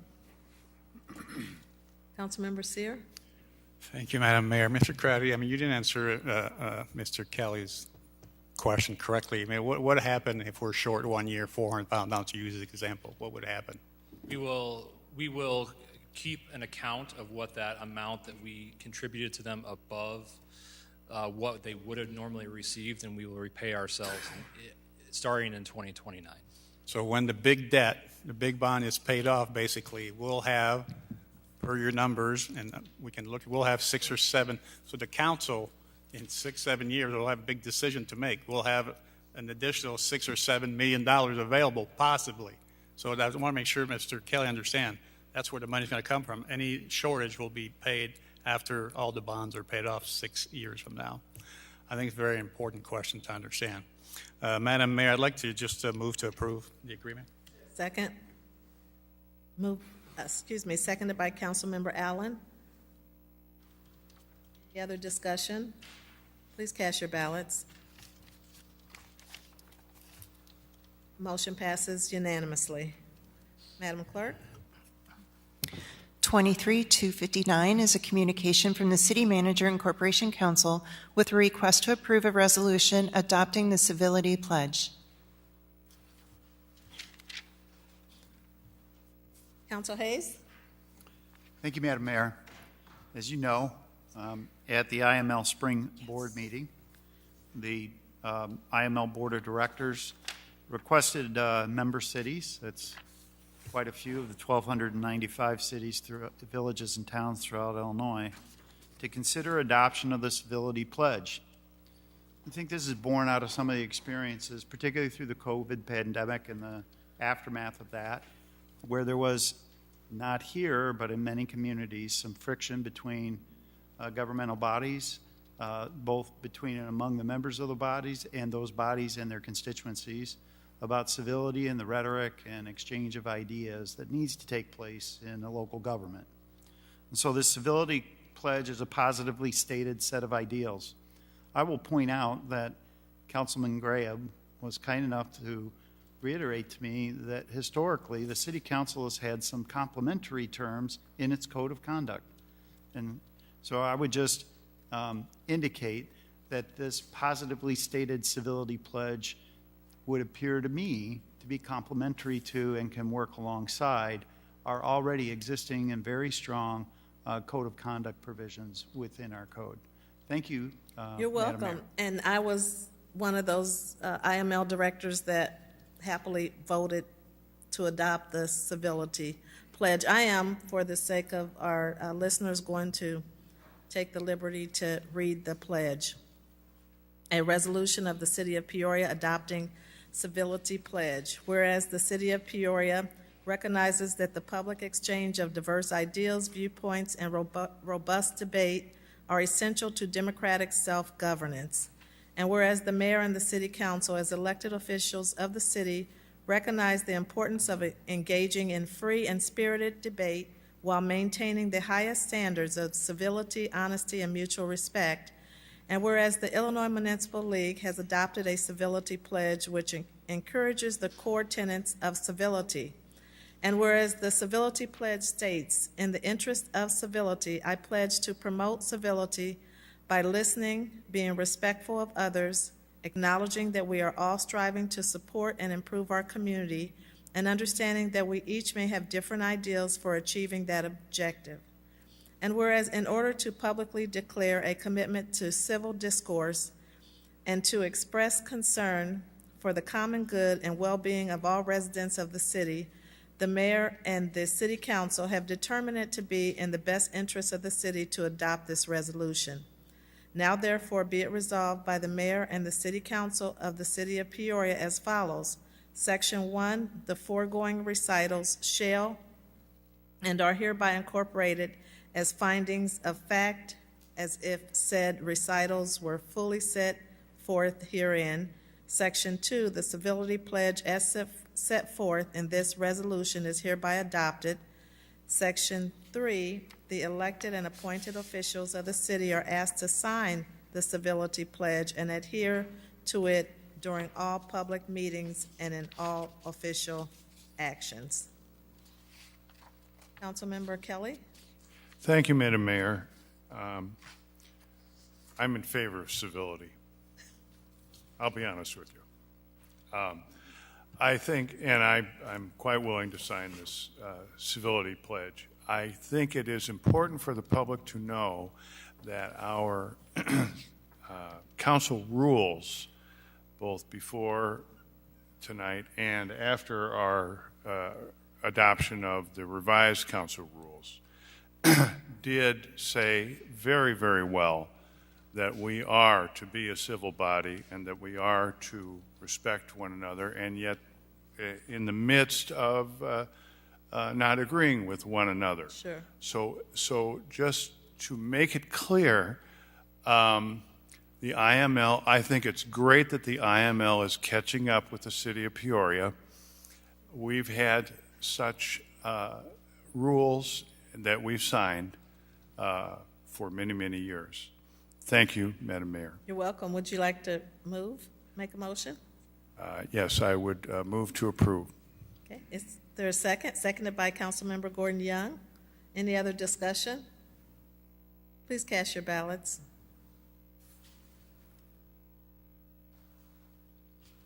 Motion passes unanimously. Madam Clerk?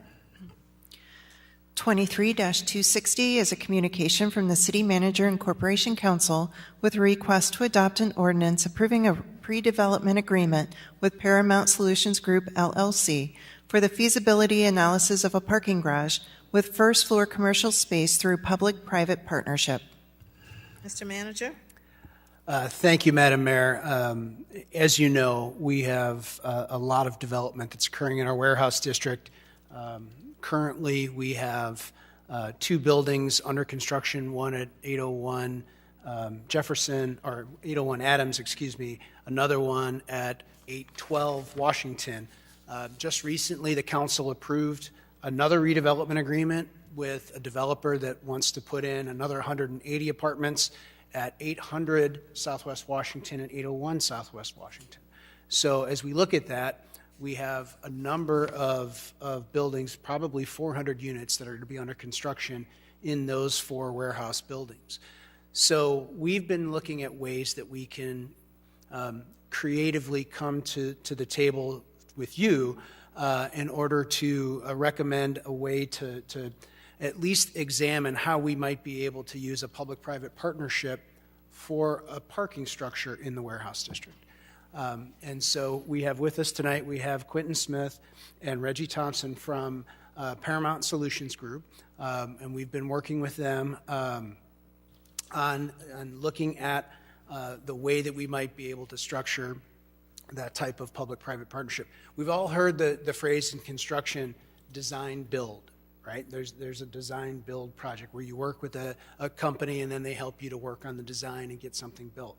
There's also another method of selection called design, build, finance, operate, and maintain, which you look at the whole gamut of that type of partnership.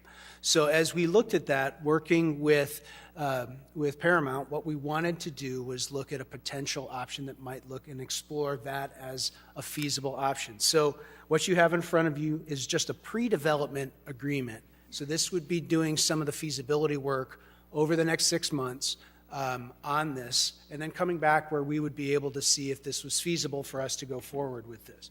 The scope of services is at the very last page of the attachment. It's Exhibit C in the document. There's really 6 things that it does. First, some legal due diligence to making sure that we can do this. Second, some of the design work that would need to be done. Third, an architect selection. And then 4, 5, and 6 are the financing, management, and potential leasing options that might come out of this type of structure. With this, the cost would be $110,000. It's broken out into 3 partners that Paramount has. There's Paramount itself at $45,000, and then there's $50,000 for Walker Parking Consultants, and then the last bit would be for Ice Miller, which is a financing firm that would look at that as well. So this would be the parking structure would be, as you know, we've acquired land in the 800 and 900 blocks of Washington Street for a potential future parking structure, and this will allow us to do that work and to go forward with that. And I'd be happy to answer any questions, and the representatives of Paramount who are here, I thank you for being here, coming up from Texas, but they have offices here as well in Peoria. We're able to be here to answer questions that you may have as well. Mr. Smith, do you have any opening comments? Well, first off, good evening, Madam Mayor and Council. One thing about these types of opportunities that they bring to the table is really that flexibility for you. And so everyone knows that, we can design something, you can build something, but as Patrick alluded to, this brings the entire gambit. So the other nice thing about this being a pre-development agreement as opposed to being a full development agreement is that you're not locked into this process for the next 30 years right off the bat. There's this really strict due diligence period that goes through, from understanding how it's going to be designed, how it's going to be built, what's the best constructability way of doing it, how can it be operated, and then really looking at all the various options of financing. Is there, funds that are available that we can bring in from grant funding, different opportunities, what's the revenue that it's going to bring into to play, as we talk about that residential, that commercial component on the bottom level as well. What's those residential, those impacts financially. So this type of a method and this type of agreement really gives you the best case scenario where you can understand exactly what you'll be getting into long before you sign any type of agreement to get you locked in for a 30-year period or whatever the case may be. Okay. Any questions from council? Okay. Can I get a motion on the floor? Oh, we got a question, or Councilmember Euler? Just a motion. Thank you, Madam Chairwoman. Move to approve. Okay, seconded by Councilmember Allen. More questions, please cast your ballots. Motion passes unanimously. Thank you very much. Thank you all. Thank you very much. Madam Clerk? 23-261 is a communication from the City Manager, Corporation Counsel, and Director of Community Development with a request to adopt an ordinance placing a 90-day moratorium on tobacco licenses in the City of Peoria. Council Hayes? Thank you, Madam Mayor. As you all know, last week staff was directed by Councilman Grab to bring back a moratorium on tobacco licenses. I want to make a few comments about moratoriums. They're disfavored under the law. They need to be restricted to time. They need to state the reasons. We've incorporated those ideas. We'd ask Council to consider approving a 90-day moratorium on the issuance of tobacco licenses. We're going to need to review all the existing licenses and come back to the Council with some classification of those licenses, which is legal under the law, but it has to be reasonably based. And so we want to develop the record of why we're creating classes, why those different classes are going to be treated differently from a regulatory standpoint as well as a licensure fee standpoint, so that the fees will be reflective of the licensure process. And so we're looking in particular from a starting point at the standalone tobacco and vape shops, which are proliferating, and to deal with some of the related chaos that occurs at some of the tobacco outlets that's similar to what we see in our liquor environment. So you can look at some similar classifications and similar approaches, although this will be likely much simpler than our regulatory environment in liquor. I would also indicate that one of the issues facing the council when they establish a moratorium is what do we do with existing licenses? And so I've asked Councilman Grab to consider making a motion tonight to amend the item that's been placed in front of you. That amendment would take into account the 4 applications that staff has received prior to tonight. All 4 of these applications were pending, had already been filed with the city before Councilman Graham made his public declaration and direction to staff at the last city council meeting. In fact, these 4 entities could be stated to have established their application status prior to any announcement by the city of a moratorium. And for that reason, we're asking that those 4 applications will be considered and approved or denied in the ordinary course as we normally do under the city's ordinances, policies, and procedures, in fairness to those applicants who have already applied. There are no other applications pending. Those applications are Griswold Food and Market, which is at 1840 South Griswold, and that replaces what was formerly the Southside Market. Stop and Save at 800 Northeast Jefferson, which is replacing an entity that had suffered a fire and been closed for a little bit while that was being rehabilitated. And by a little bit, I mean months, but it's been closed for a while, and they're reestablishing that business after rehabilitating that building. And 2 new applicants to our entity or our area from an entity that hasn't established a business here but has a national tobacco and vape business called Vapormon, Illinois, LLC 1 at 4410 North Knoxville Avenue, Suite A, and Vapormon, Illinois, LLC number 2, 2529 West War Memorial Drive. Our recommendation is that to avoid a controversy, which we think would be likely, particularly with regard to this new entrant, given the size of the organization and its national scope, that we ought to allow those to progress as ordinarily would and not interrupt them by the moratorium. We've scripted a motion for Councilman Euler to make that, or I'm sorry, Councilman Graham to make that motion see, I'm looking right at him, so sorry for the misspeak. But to make that motion to include that in the draft ordinance that's before you. I'd be happy to answer any questions you may have. Thank you. Are there any questions before? Well, I guess we can get questions after the motion. Councilmember Graham?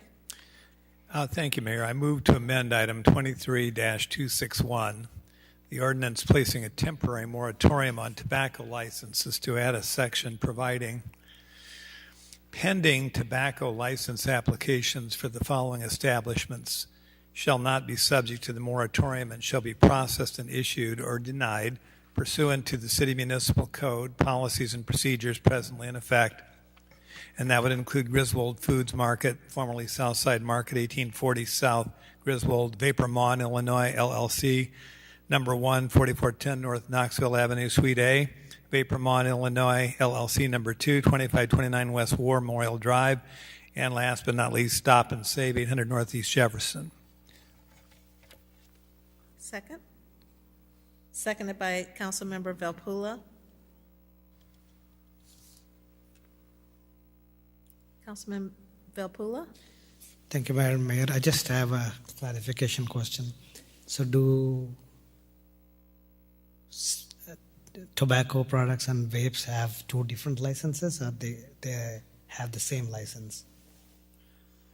So our ordinance has a single licensure, and we include vapes under that, which is a generic term for what we define as e-cigarettes. Part of our scope of our work of the working group will to make certain that our definition and the terms incorporate all the different items that are out there in the market now, including whether we need to include the term vape in our ordinance. But we presently interpret vapes to be e-cigarettes, which is all part of the same licensure under our tobacco ordinance. Thank you. Thank you, Madam Mayor. You're welcome. Thank you, Councilmember Allen? Thank you, Madam Mayor, and I definitely appreciate Councilman Gray bringing this forth. This has been an item of concern that many constituents have brought forth with the pop-up of standalone smoke and vape shops. But a clarifying question that I have is, during this 90-day moratorium, let's say a Walgreens or a CVS is looking to set up shop in any one of our districts, what type of communication is going to be given to them when they come to the city during this moratorium process, knowing that they want tobacco use to be, or the selling of tobacco to be part of their business model? I just don't want to lose them as a business. Not saying that would be the straw that would break the camel's back and they wouldn't want to locate, but just what type of communication will be happening with entities that are interested during this process? Thank you for the question.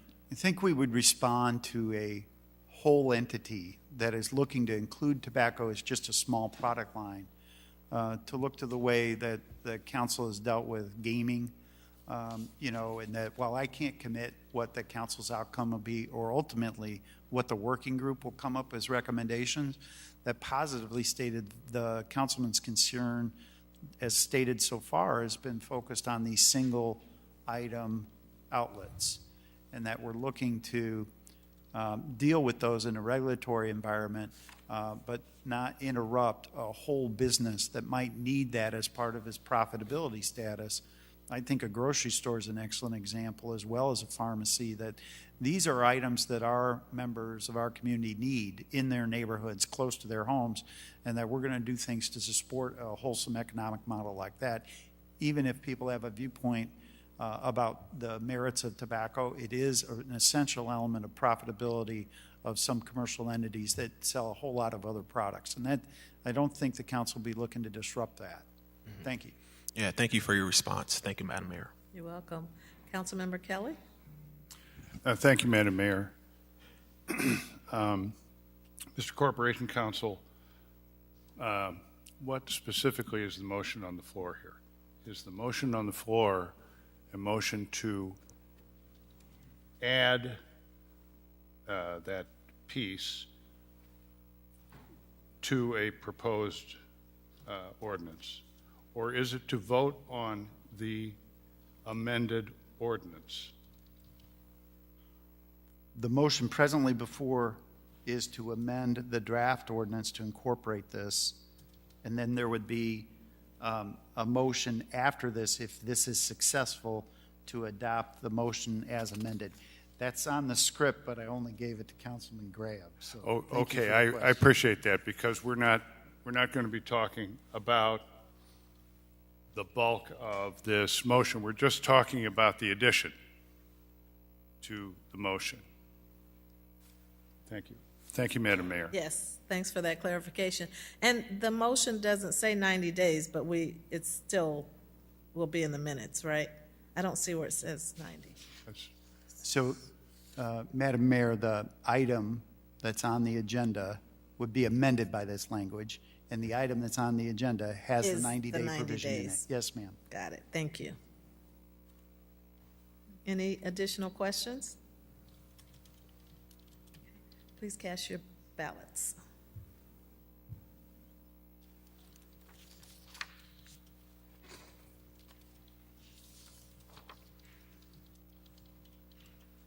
Motion passes unanimously.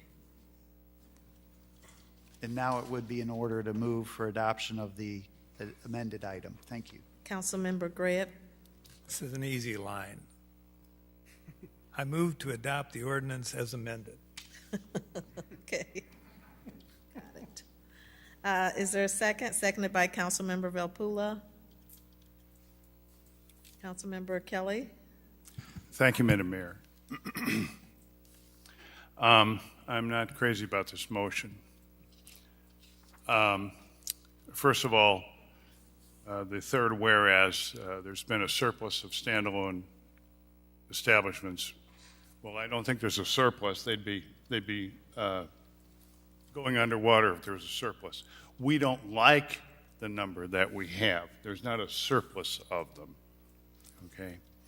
Secondly, I'm worried about just pushing people around because we can push them around.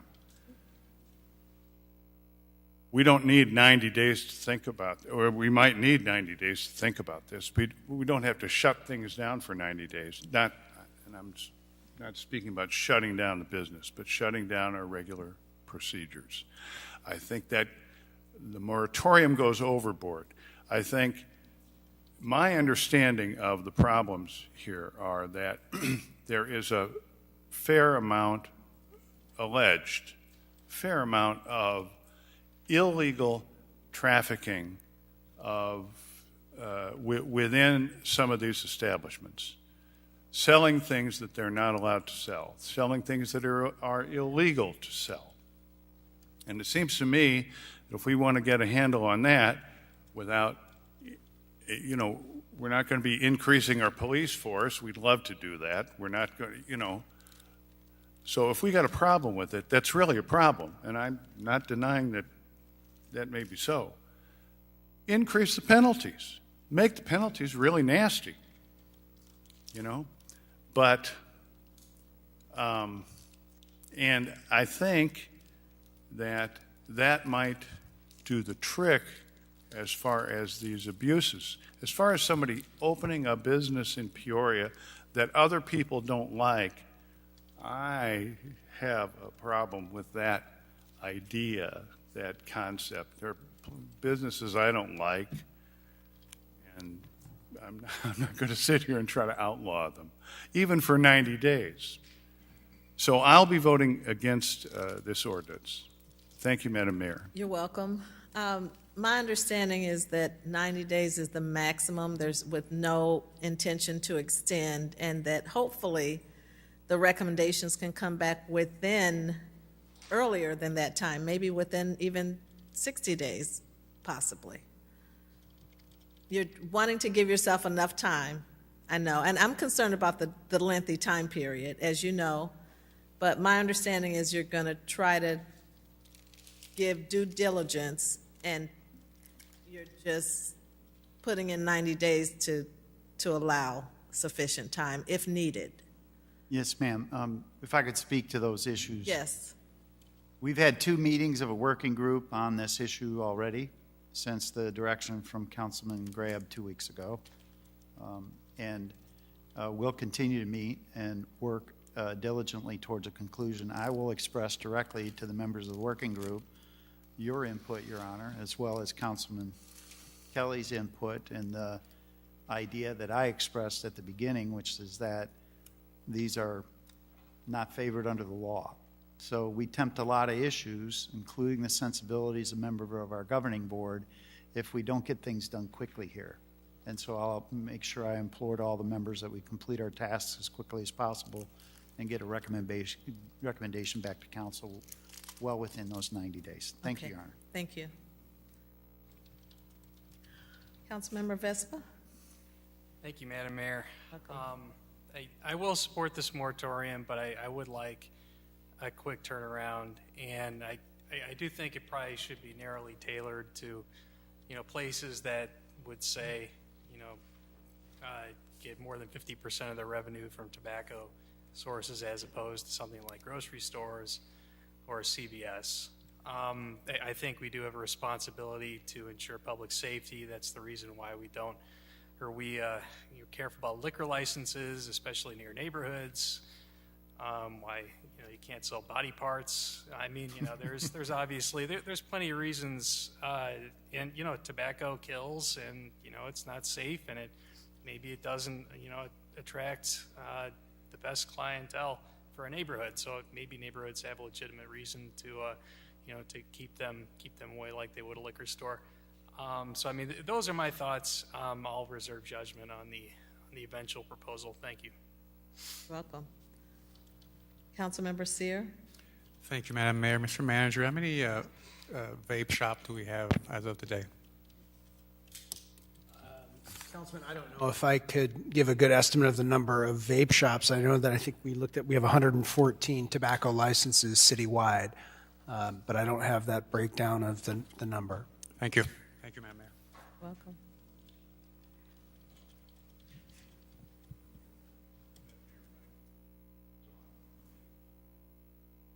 You say your mic is on?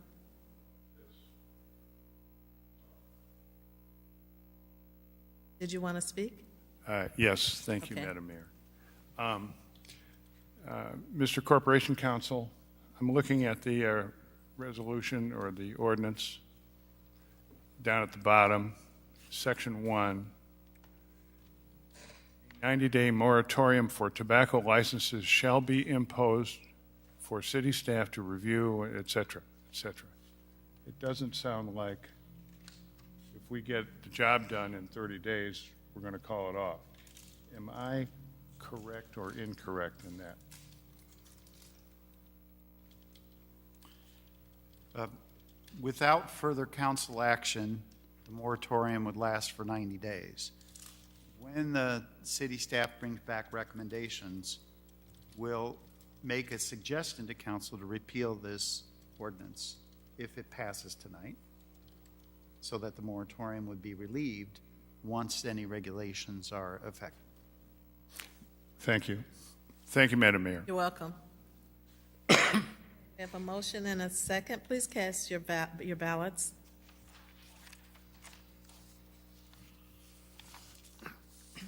Motion passes with 1 nay. Kelly. Madam Clerk? 23-262 is a communication from the City Manager and Director of Community Development with a request for the following. A, approve and accept a grant of $7 million from the Illinois Department of Commerce and Economic Opportunity for construction and pre-development work on MacArthur Highway. And B, adopt an ordinance amending the City of Peoria 2023 revised annual budget relating to the capital fund to recognize the receipt of grant funding from the Illinois Department of Commerce and Economic Opportunity for construction and pre-development work on MacArthur Highway in the amount of $7 million. And item B requires 2/3 vote of council members voting, but no less than 6 votes, and we'll need separate votes on each. Mr. Manager. Thank you, Madam Mayor. I'd like to turn the floor over to Community Development Director Doolin, whose team has done really a yeoman's work working with DCO to get this grant to this point where we are right now. So, Director. Thank you, Mayor. Thank you, Council. As part of the capital budget, the state passed, I believe, 2 years ago. There was an earmark in there specifically for $10 million from MacArthur Highway to be used for construction and development work that occurs there. They've released $7 million of that amount of money to the City of Peoria to move forward. So this would just accept that money. Any grant, any engineering work, construction work that will occur will come back to council with those contracts. Of the money that's been released, $5 million of it is specifically for construction. $2 million of it could use for pre-development, acquisition, other work for implementing the MacArthur plan on MacArthur Highway. Any money that's left over from that $2 million will go towards the construction cost because they likely will be more than the $5 million available, but hopefully we'll get the other $3 million released fairly soon as well. So I want to thank the staff for the work they're doing on that MacArthur stretch in 61605. This complements the work of our land bank and complements the work of our code enforcement staff in that area. So just excited for this project to get forward in 61605. Are there any questions for Director Doolin? Councilmember Kelly? Thank you, Madam Mayor. I'd like to move to approve item A, but I'd like a... Is there a second? Seconded by Councilmember Gordon Young. Any discussion? Please cast your ballots. Yes, I have. Okay. Who has the discussion? You do. Okay. All right, bring it on, Councilmember Kelly. A small question. I don't quite get this. I really like you, Director Doolin. But why isn't this Director Powers? It's because the DCEO grant is more in the realm of our department managing the grant and getting the paperwork completed and getting us to a point where we're accepting the grant. Similar to the police item before where we brought through the process to get here and then we'll hand it off. The construction work, once we get this approved, we will work really closely with them to implement the public works piece of it. Them being the Public Works Department. Yes, sir. Thank you. Thank you, Madam Mayor. You're welcome. Okay, you can cast your ballots. Motion passes unanimously. Councilmember Kelly? Thank you, Madam Mayor. I move to approve item B. Seconded by Councilmember Allen. Any discussion? Please cast your ballots. Motion passes unanimously. Madam Clerk? 23-263 is a communication from the City Manager and Fire Chief with a request for the following. A, approve and accept a grant from the Federal Emergency Management Agency for the Assistance to Firefighters Grant in the amount of $18,000. And B, adopt an ordinance amending the City of Peoria 2023 revised annual budget relating to the general fund to recognize the receipt of grant funding from FEMA for the Assistance to Firefighters Grant in the amount of $18,000, and this item requires 2/3 vote of the corporate members voting, but no less than 6 votes. Mr. Manager? Thank you. I'm going to turn the floor over to the chief to talk about this small but really important grant. Good evening, Madam Mayor, City Council. Shortly after receiving the 2022 FEMA grant, SAFER grant, hiring 11 firefighters, we submitted for this AFG grant, and what this does is it helps reimburse costs associated with training, specifically to EMT basic status. So this gives us the ability to train these 11 firefighters to that status and be reimbursed for our costs. Wonderful. Any questions for the chief? Can I get a motion? Moved by Councilmember Velpula, seconded by Councilmember Gordon Young. Any discussion? Please cast your ballots.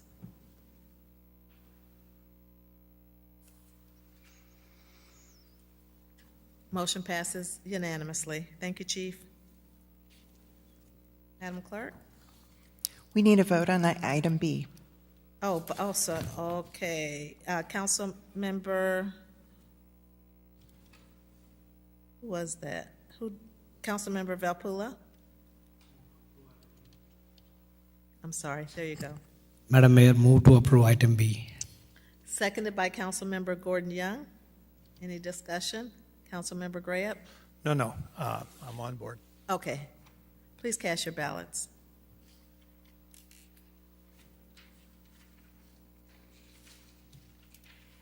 Councilmember Allen.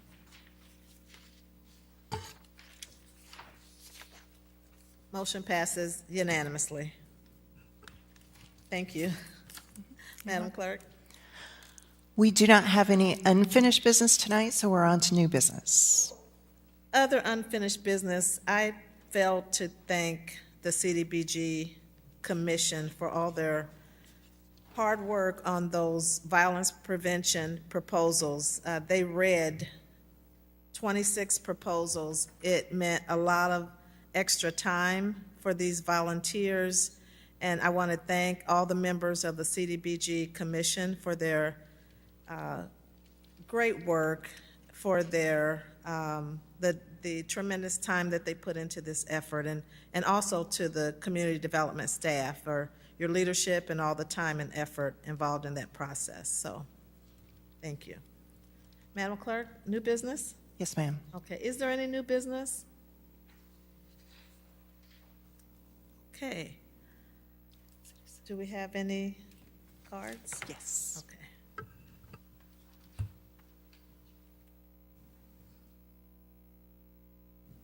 Thank you.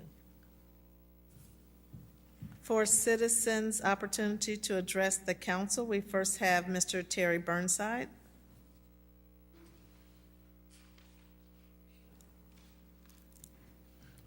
Good evening, all. Thank you, Madam Mayor, for this opportunity. Thank you, City Council. I'm just reminded when you first went into your new role as the mayor for the city of Peoria, Dr. Rita Ali, I recall having the opportunity to address council probably your first month in. And I just want to just go back to a point that I made was throughout all the years I came to city council meetings, I never heard this entity ever discuss any funds being allocated to violence prevention or violence intervention. So I want to thank you all. Ever since October last year, you allocated $700,000. This year, another 1.4. So I want to say thank you. Thank you. So I was one of the entities who applied for some of this grant funding. And I got to be honest, I was on the fence at first. I mean, I understood the first round of money, it was supposed to be more opportunities for people who didn't get none in the first round, the other opportunities. But I'm still excited that you just even allocated resources for something like this. But thank you for finally putting some skin in the game. And secondly, it does my heart good to hear you talk about the executive session, how you are going to go back to the drawing board, how you are going to consider stuff.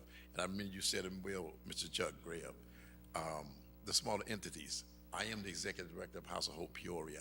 So small fish in a big pond. So it's kind of hard for us to get over the hump. And I had to fund a lot of stuff out of my own pocket. So moving forward, going back to readdress maybe some of the changes, some of the rules that you guys have made will be great for smaller organizations like us. Because out of 26 on that list, there were some guys, people on there, you know, a lot deserving as well. But to commend Mr. Somerville for the great program they're doing. But thank you all. I just want to thank you for finally putting some skin in the game. Thank you. Welcome.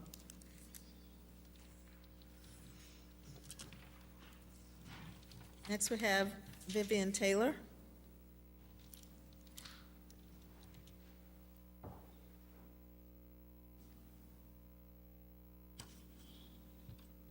Hi. Good evening, City Council, Mayor Ali. As a new resident who moved my businesses to our city from out of state, I'd like to make a suggestion for the betterment of the city's amended rules, council's amended rules that was read first tonight, although I'm not sure that actually happened. It was on the agenda when I read it at 5 o'clock. Just in case, just in 2023, I've heard at least 3 citizens suggest that public comment be prioritized on the council's agenda. The council and longtime residents have surely heard these pleas numerous times before. Since our respected elected employees here at the council must regularly make decisions on behalf of the public, I suggest moving the public comment section to a more accessible, relevant, and convenient time slot. It seems better for democracy, dialogue, the community, and the council for the public to be allowed to comment during the relevant time that any given issue is being discussed, instead of waiting until the end when many have left the meeting or the relevant topic is no longer fresh on the council's mind. I feel that the late placement of public comment denies the council the true opportunity to hear from resident community stakeholders. As we saw with library workers addressing the council to support the struggle for a fair contract, underpaid and overworked library employees had to send notes to be read by proxies or wait through the bureaucratic business the council handles on behalf of the public. That is a direct result of the late, out-of-context placement of the public comment section. I also vividly remember a woman who waited 3.5 hours to tell the council about a water issue. The solution to her problem was solved by Mayor Ali in 1 sentence. I think everyone here agrees that there was no reason that homeowner should have had to wait hours for something our informed council solved in seconds. Those who know the process can find a supportive council person to add them to the agenda, but not every newcomers to the workings of government and newcomers to this city will not have that knowledge. For example, if someone moved here from Bloomington or Pekin, they would expect public comment to occur first, since it occurs first in those neighboring cities and across the country in most city councils, and in a meaningful way. Please consider a more democratic placement of the public comment section so that your constituents can have a fair say in the decision-making process and so that public input and concerns are prioritized. I also want to note that I understand the commissions exist. However, most people are working during those times. Thank you for your time. Thank you. Jonathan Vota.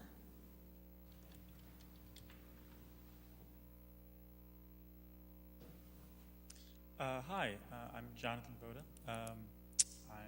I feel a bit young for this stuff. I'm trying to get more involved in my community, my city, and so that's, I guess, part of why I'm here.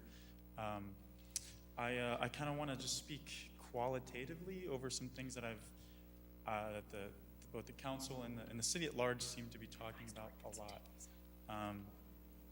And I apologize maybe if it's, I don't know what the formality of all this is. So, as you, I'm a little nervous.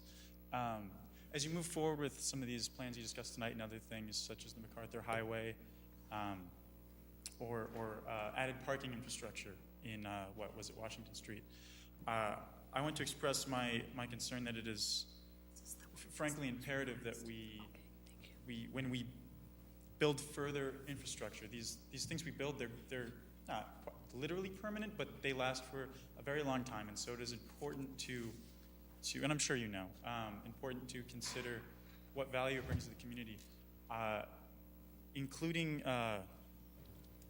transit and biking infrastructure, in my opinion, is one of the most important pieces of the puzzle you are building that is a city. I briefly looked at the proposal on my phone for the MacArthur Highway thing, and I could be completely wrong, but it looked like an added bike lane was just painted lines that does not protect a bicyclist from Ford F-150. I don't know to what degree of permanence there is in that proposal.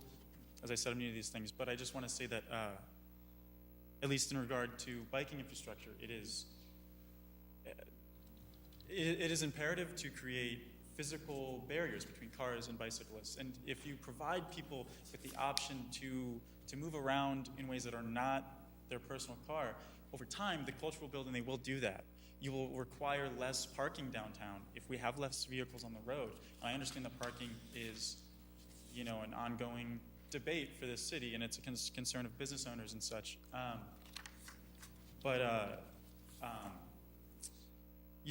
Our downtown is a lot of there's a lot of parking spots downtown. Most of downtown is parking. It's whether it's private or public. And when you create a city that is surface lots, you create a place that people can travel to, but they no longer want to.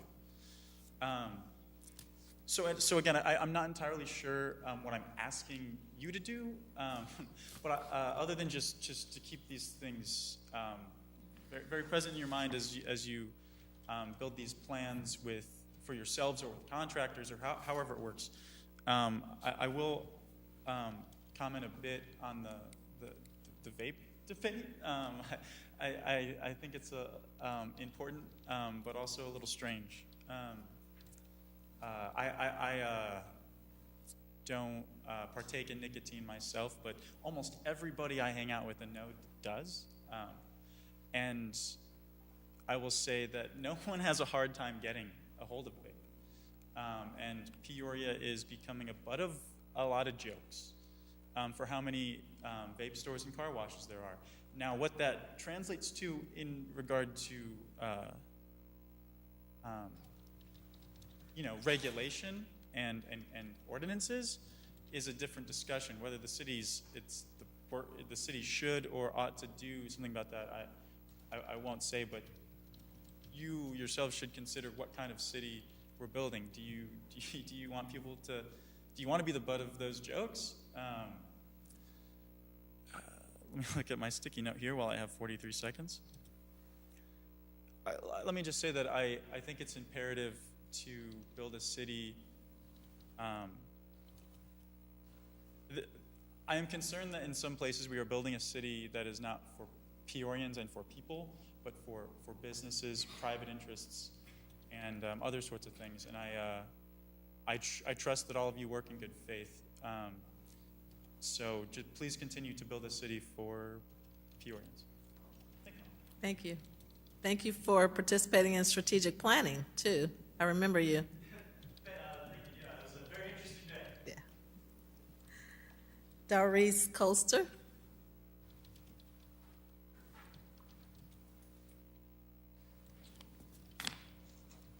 Good evening, Madam Mayor, Honorable Council.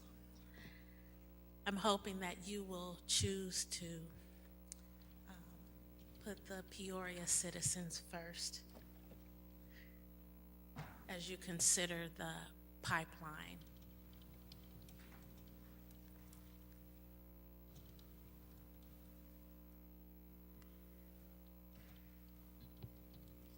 I just want you to know that BioUrgia and Wolf will be here on Wednesday, July 26th at 6 p.m. at Carver Center. I am hoping that I will see many, if not all of you there, with a topic this serious, where it involves public safety, where it involves you being the voice of the people. It's important that you do due diligence, each one of you individually, so that you know the facts about what concerns a carbon dioxide pipeline would pose for the city. We also have victims of the Satarsha, Mississippi pipeline blast. They will be coming to Peoria August 26th. And as I hear more information, I will make sure that you are aware also. Thank you so much for your important time. Thank you for what you do. Thank you. Madam Clerk? We are at executive session. Okay. I would like to invite a motion to adjourn and to convene in closed session immediately following adjournment of the City Council meeting pursuant to the Open Meetings Act 5 ILCS 120/2C11 to discuss pending litigation and pursuant to the Open Meetings Act 5 ILCS 120/2C21 for approval by the body of closed session minutes. Please cast your ballots.